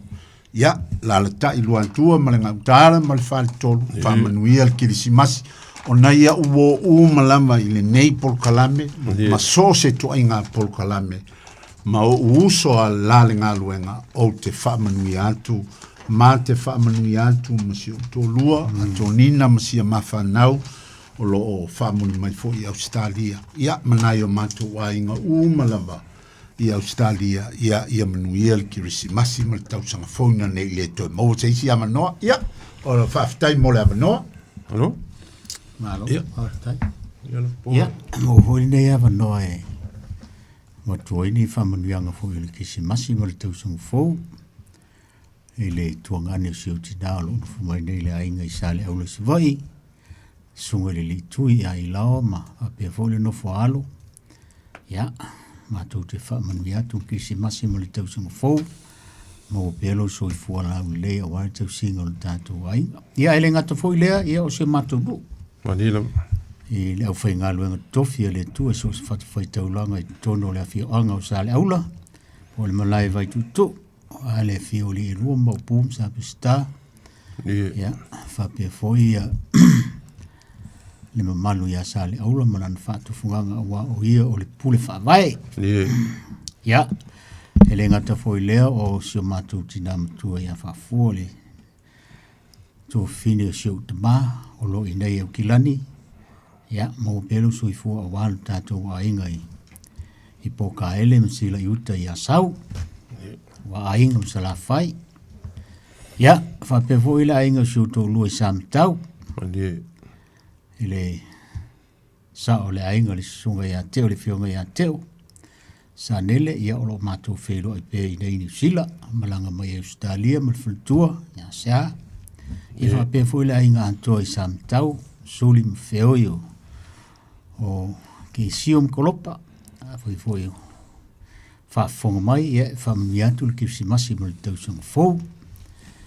Mo pere so i fua lau le lei, o ale tausinga o le tātou ainga. Ia whapevo i le whionga ia sala. Niko lo i nei Ponsard B. Lo tausia so mātou ainga le ainga so tōlua i nei e au kilani. Ia, mo pere so i fua lau le lei, o ale tausinga o le ainga. Ia whapevo ia so mātou ainga le whatalainga ia tau anu, mtini. Ia mal whanau. Whanau fo ia sina makamu, whanau a lufi ma si tanga tapu, ia, tātou wheloa ele tātou lotu whale tausanga ele. Le stofi, leo mātou mo se hawa noa fo e, watu oi whamundianga, oi fo e le o maua se whamutalanga. Ia, se i tuat pēle hawa noa le whatalanga ia leo mbenga. Ia, toi, fo i mai fo leo le. Koe whaasolo. Koe whaasolo fo i lea, a whaafonga mai le tātou otono. Tua tu pele ama no e tole luas fulus fuli minuti e o fa so mai tau tua e mai ni o lo fa anga fai mais famia ele fiongo ti akono le la lo tausi ia mai le ia mal fa lo le o afkalai lo po ka ko fia muli male sungar ki akongo i ele ku le lo ko fiu ke i fo le lei nga silfia le o mela kai koma o le la moli le kako sungar ko ele kopol masingo folo ngu ya ele ku i fole loko fu ke i fole le o le ale me ke fe me alo fal pokalam va filifili ya fiongar ki akongo ya fe me upo le fakasa e mangingo me uma lunga o pese nga le fakasa le mfenku el dilo le longei e mangingo lunga o ke le yo u fa fi au ngai mo ko inga e mfalo longo fo kako por kalame o muli aku alo whaanga o kirisimasi le sunga i le whawhengainga i ala le pekelu ma ko ia vini. So mako whaife au le sunga ko inga i e lamba mal whalikua i Emily, sunga ko inga i Sikia mal whalikua i Tine, sunga whawhengainga i Eriko ma le whalikua i Alitas, i whapea foi le sunga whawhengainga i Lea i Pio ma le whalikua, tingange foi le sunga whawhengainga le PIC o Tara ia Arona mal whalikua. Ia, sunga foi a ngiu maloka male whalikua le PIC man rewa ka pakura ia kai ngangi foi le sunga ko inga e whakasa ia Vita Powes mal whalkua ia Salome sunga foi ko inga ia sakpa kea mal whalkua sunga ko inga ia Pongiu sunga whakongu mal whalkua ia mamori aku ia whamongianga o kilisimas le ngalo foi ia ngu sio kamai savai ia wale fualalo ia fio wale fio le pepe ma le kele ma le alo lilu maiava ma lu foi fale lua ma upu ia nganga malai so se fualalo ao ia mongia ko alo faanga o ifile ka ukala ku lungo por kalame ia fa pe foi ia so ma kongu i makau ku fanga lungo so kinga i makau ku fanga wale fio walo ku ia anga ia manu mal ma mea ma no la falen ko es su soli mal malu ya sa le ali se lava o mau mai ai so se makau ku le fanga ia lo fanga ia mangu ia kele le anga ia ku le kilisimas ia fa pepa anga umor ka ko le kio ia ko se aku pa fa yo ko mangkua ringi dua alo fa stai e na si o sol mutua lama ia aloi maina e sau ma futua ia Italini mana i tu fa fine ia maulanto ainga fa be foi si o so ia tuipea peni mika ia maletausi ia si ufanua malomatu ainga umalama fa longo fa fonga mai ia manuia al kilisimasi maletausang fo alo ia moliet fo ia familianga al kilisimasi sulim feo ia lo poula isa le au se vai msa le au lo uponu ia alo fatu mo to uma fa pe voia sulio to mo maiava ile mo to silinga sa tul pai sulim feo ia lo tato ainga ia matou te whamania turki si masi maletausang fo ia le ngalo fo isi matou fo pese i me pone Australia lo fa mai sunga te pesi ia sua mal faltua ia malia ia fa pe foi foi pesi le fionga ia taifu e mo moli atu lo faanga lo fatu tato foi pesi ia manuia lava fa ungo de neto sanga mo skirisi masifia fia mas tau so fo manuia ia fa pe foi si mato divine mercy Samoa Saint Anthony e me pone fionga le South Talaya sala ia male pape foile fionga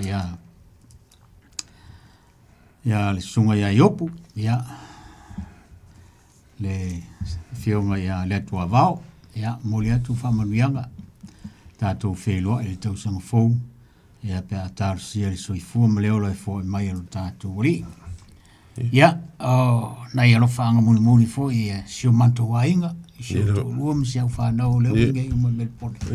Ia, maua sikirese masi fia masi tau song fōmunuia. Ia, masi fō sulim feo i ole. Sunga le, ia, kāmutanga olo ma le whalitua ia sina, a whaio tō whaafunga mai. Ia, manuia kisi masi tātou whero ele tātou lotu. Ia, moli atu fō i whamnianga moli i sio uso, le whitalainga ia masi. Muli pola lo whamuli mai sio mātou a inga i lo tupā i Samoa ma le whanau. Ia, alo lo fatu mo untou, manuia kirisi masi, ma le tausanga fou, na i wō mai masani, a whai wale ma ua tau swafa. Ia, whamuni atu kirisi masi ma le tausanga fou. Olo ia ile, le whamunianga mai le tātou Facebook, mai a vala tu lua leo pepe. Ia, whamuni atu po kalame o le vau filifili, Merry Xmas and Happy New Year, God bless you all. Ia, tai lava vala. Ia, koe pau ane lo whamangu ele mis, o le aingon whawhinge, e ke ola kui o ai koe kuri au le. Ia, whamangu aku le kilisimasi i le ngu o si o kōlua, le whioanga o kawa ma whemaka, se iuli mal mapu ma kama le uso, lau whikalenga le ngoa makua whalea whungongo mal mamalu le whare kōlu, le whioanga sa kawa, e uia inga o loo la ngonga i uleo le vala au paia le kua se kasi wheo ka maaro ka ko nguu i au ki langi ngei. Ia lofangia le kua ia whaalao lau au wala le. Ea ma whonga fuafuanga ing ma la se kaimi mo kaungo i Samoa. Ia e mamori aku wa lo whaanga o whaangu ule i lunga le. O le porkalame. Ia ma lo whaalo alo. Ia la whakuia kai koe. Kalar ka ko lenga mwa. O kua akua ka kongu ale iwa ile. Ka ko porkalame. Ma lo whaalo alo. Palo, tai ia whianga te akono siava va ai ama le nganga fia le soi nei po le pionga tia kono tulo ai le pengo fia foi meu maputanga e te ai upoale masali e foi tau langa i peo to fai la unga tulo pengo fia fatalofa ia ai teivi tau mama e pio te mi pantaia ia ai e lo tu fo le langi o ia lava e so mai so i fo me ona o le te mi o le tu le ai ase si tau te ai ia la ngona fia e te mi pa ta la ponga tal no po ia ma no sua a tonio e moni ai ia wa po i e anu le ave kara le o ka ki o ma me la la tu lo la vai au mani o le tau tino solo te ma no la longa ma to le wa mai si o po i bo se ia o le tu langa mata ngo fi o fa mi po i le o el sil fi ma no ia pa te tele la va a tonio ia ansiava tu i pe na tango fi la ma le e mi tala no ai po i ma sua so po tala o masani po lo fa ta ba il tanto wa ma tanga le papel to ata to ma puta le po ya pa no longo la va vai fo i te me ma puta i fo i pasiatu pasi mai ya pa na ore tu ele te ma sani la vai te mi uma a vo te mi os pa ia o la va pa ningi a me uma wa fo i to a o lo fo le la po pe la va o ia i fas pe pa se puro pero e marca ka ngata ngana ta to sa ilia le tu lo la vai le a fia ta ni por ta ni po fia ta no atu o mamana ali e pe amole ngan venga ta po yo la fo mai no fa to o te mana tu al te me fa mo wa lu fa tau au le wo wa anu va kau ku dunga skaimi ko di bale spiko au lang fa kau yang ke ya ku mo na ko inga sa bangan due foi kongu ya a umolo la unga nga pili o epe ke ku o pe nga e pe ku nga nga ngo pa no ko ya ko ka po ya te cho ke le ko yo so wa jis ku la wa pe a per ka ye la wa lenga ku salava tu lo ya mo pa ia mo mana mana tai pa tu mu le utu o pe so pe nga lo wale tala le so ke riso yo ni nganga to manatu fo to na ia fa mo to na e mo wai fo i me le mo lumna ya fa ka nei porta to por kan pai ke longa kurma singa le la ma lo lo ai dur mo wa e ka con balanga ia ore e anga tonu manu or sili e ia mai le uta ma mai le tai sa o le pe ke o se ioe o a mai le uta o ina a fiasia tu na e su sa wale e ina teito ele ai e tasiale fio a mai la fa long ia te le lola po asona sa ia uta matai a o le temil nei la o pa me o te loa e tasia e telefo ia le fio anga i nei ma le wa o le fio anga e tasi le lotu ia e va lo feiloa i ma feiloa i nisi langa ele i vanga ia le lao ai o tele i o i le ana papa i le la e fio ai le ia le tamainga ma sua i foi tau i le nei teimi o mena o te whaingata o na au te loa e tō tele nisi o te masani ai e a tonu fo fia feiloa i mai ia e lem whai o na o la sia le tu langa o la e whatali mai le fio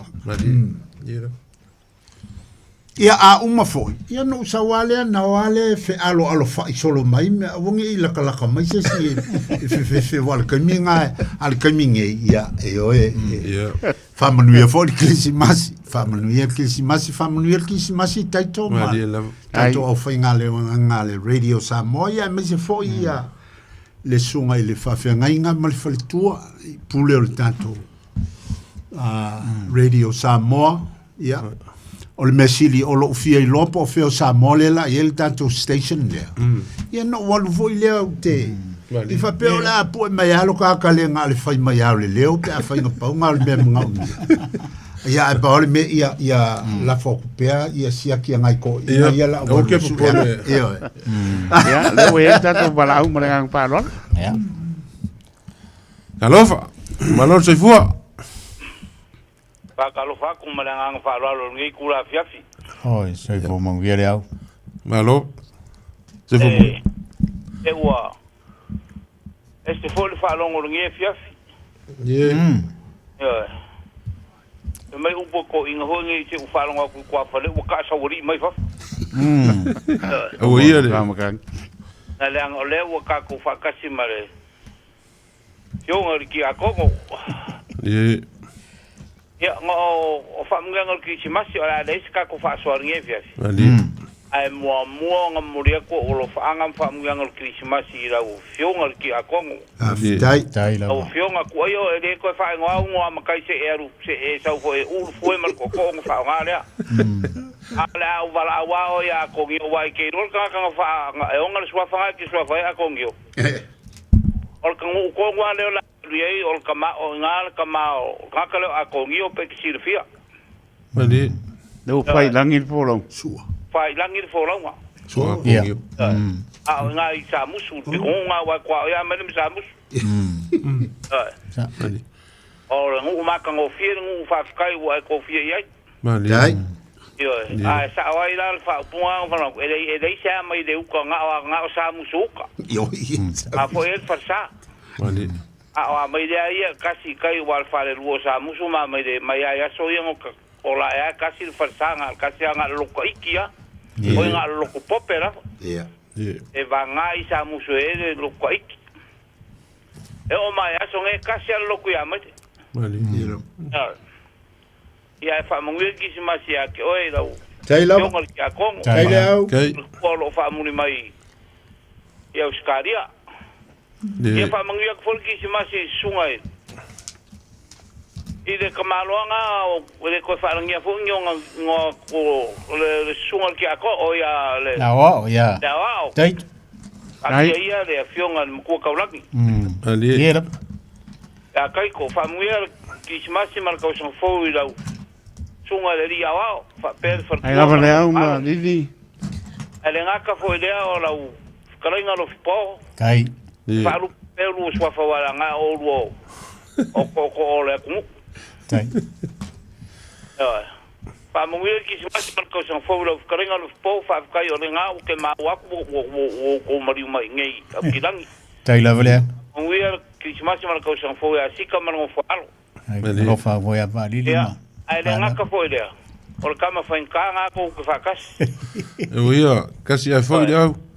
A manguia le ki smasi mara ko sang fo la feonga la pepe a penga foi tai o e kere o pulo tai ale o pupul ke min ka ko e fa le nga ka ko e le so la so lu wa ia ai fa manguia kere ki smasi a ko ia ko mo skri tai la va le kai mas ka sanga fo manguia kai ida lo fa malanga le o le kwa a o ka fia o faronga ku le dinga la o le alu kama ko ngi on kam kangi wa ngwe ta pe de vera a ko ngi o fai pero o fulanga o mai ke ro ku o kam kangi ne ba stai le au a ngu fo ngai ku a te o ka wa ki a ke dia ia o le ngu ngai ku le fa le luia mai le mesamus wa ku piko ki ave e ai le fa upunga fo le fa makangi le ole kwa ro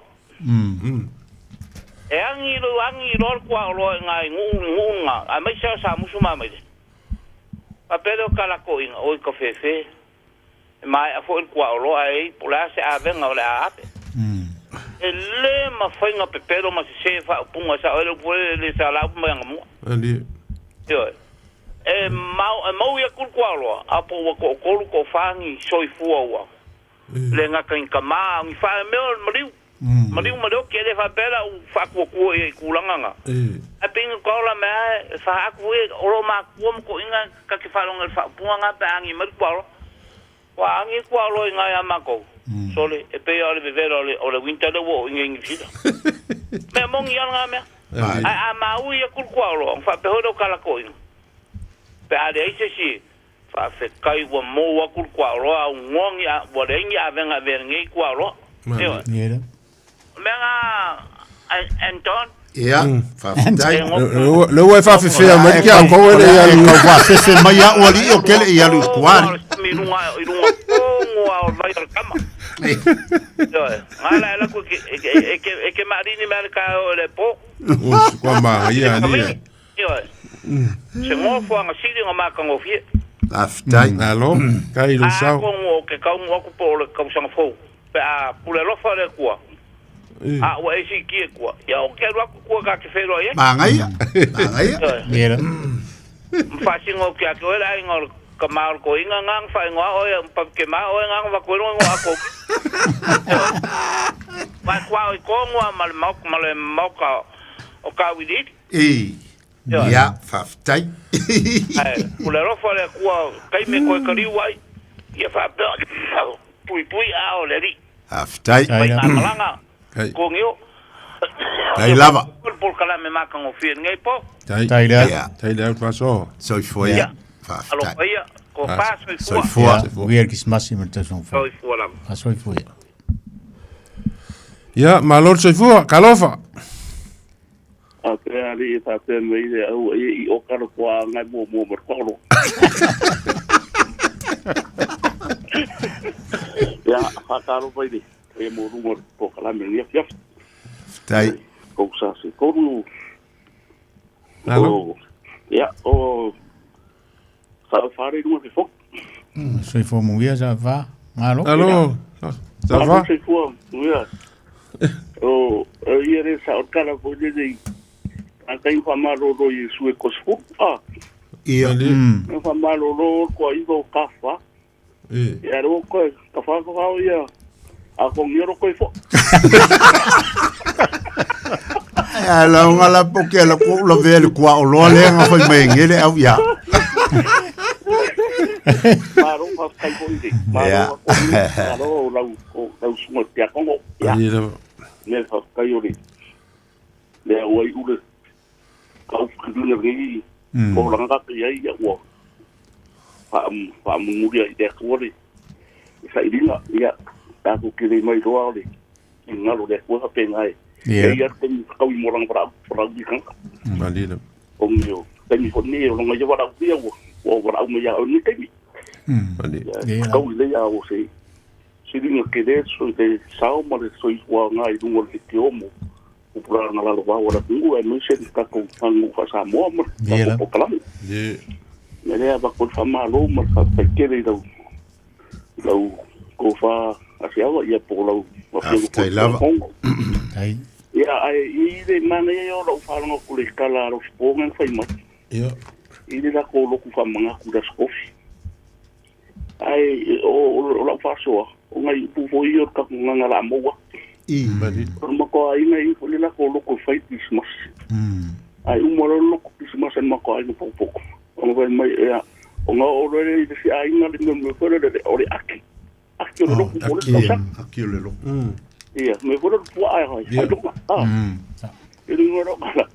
Pe fo na ma ko wifi fo ma ko lo ku Christmas. Ia mo ngo hoi da ina la ko ya aki mo le skausa. Badi. Ale ngoro lo kala ma yo ngai me yo fa pe. Ele lo ku le a lo po.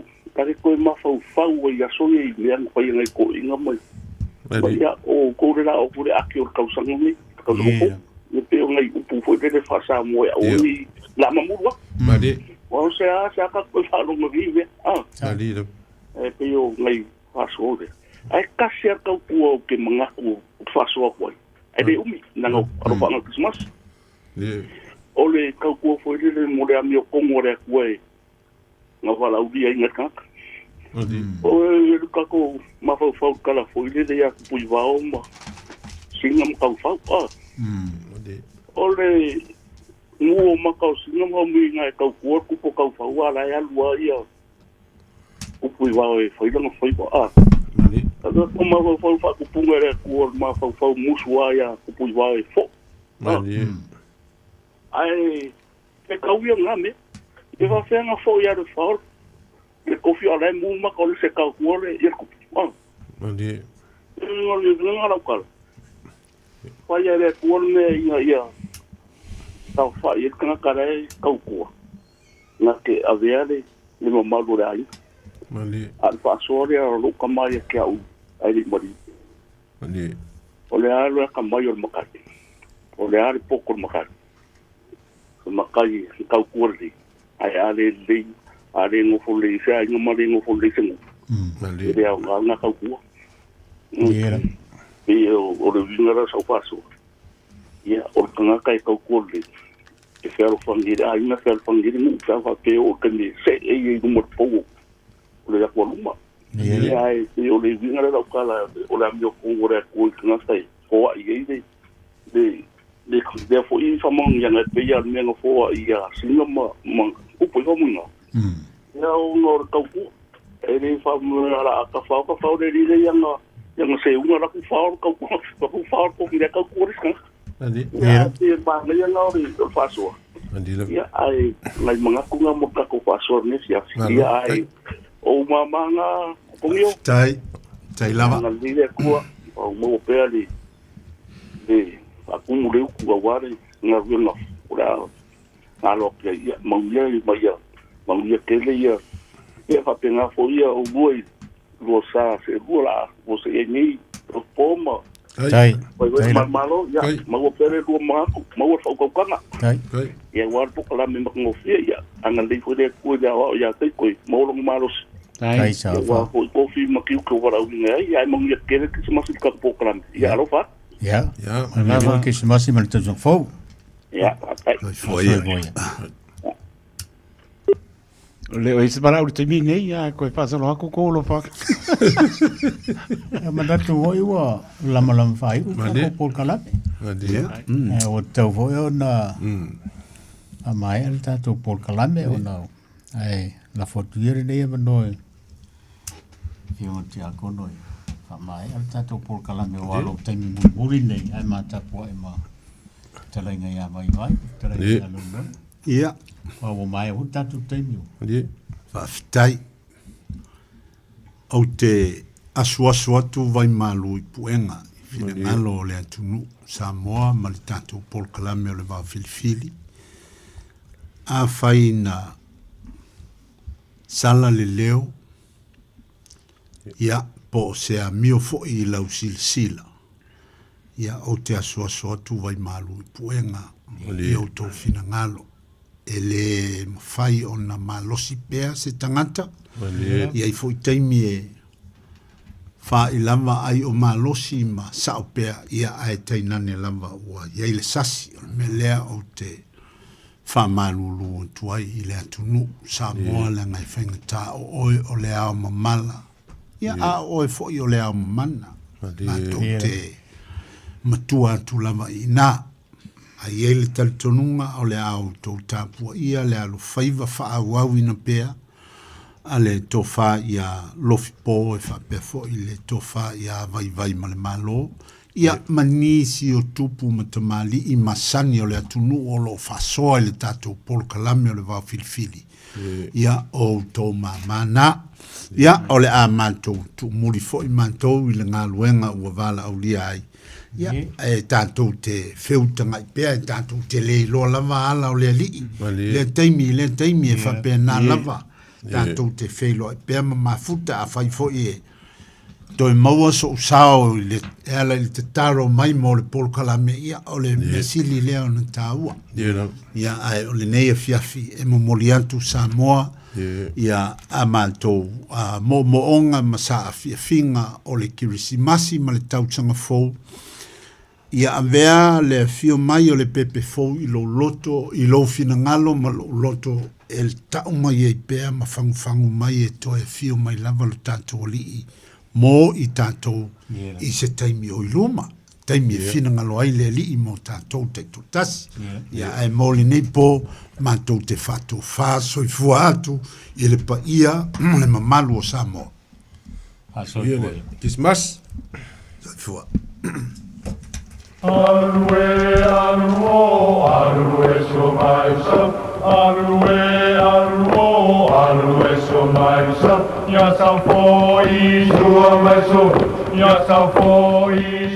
O le tō whamamao ma le utanga o Samoa.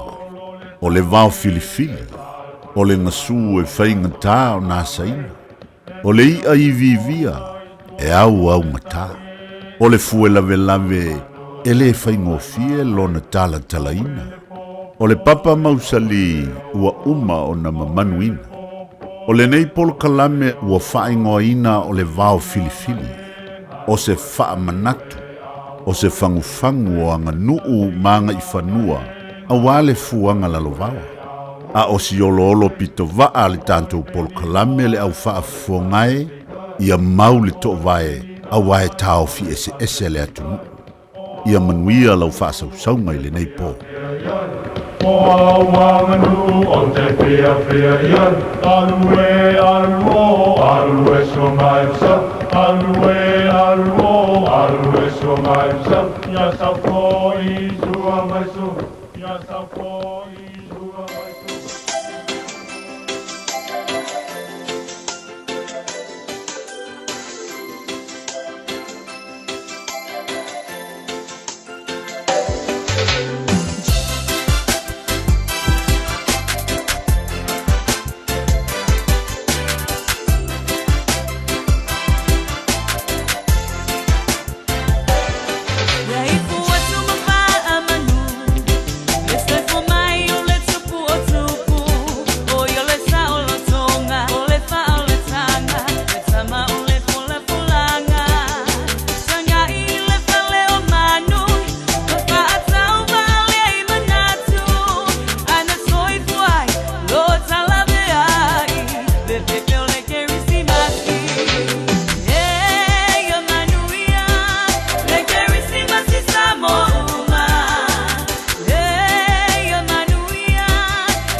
Tipo Maria le pa e bandi oe loa sulvar mura minuto te ali tu laiva tau lunga po sau tu le nei po sa mora tu pele pa me me la fa saunga io mai po sau tu le nei po no mai at po proclama ma pili pa ma no fa tai eles fionga le ja kono ya Antonio telengaro pop telengaro buenga ya mon nei proclame por kan muli le vai aso mo pe au dia de lofa malanga le lo ta to tua a lofa te le teito pa mnia tu le Christmas ma tau sang po e a inga wo mai masani le ator ta to no le ofengara me to topia le tua asina sina e lava ma puta mai man via te le Christmas ma tau sang po i le file muro ta to tua pa ma ngano le ona sa se tala usala sa le ya vala pe le upo le tunu ya pa mo lava sia i tātou le pēalu pani, ya o tātou anga i atu,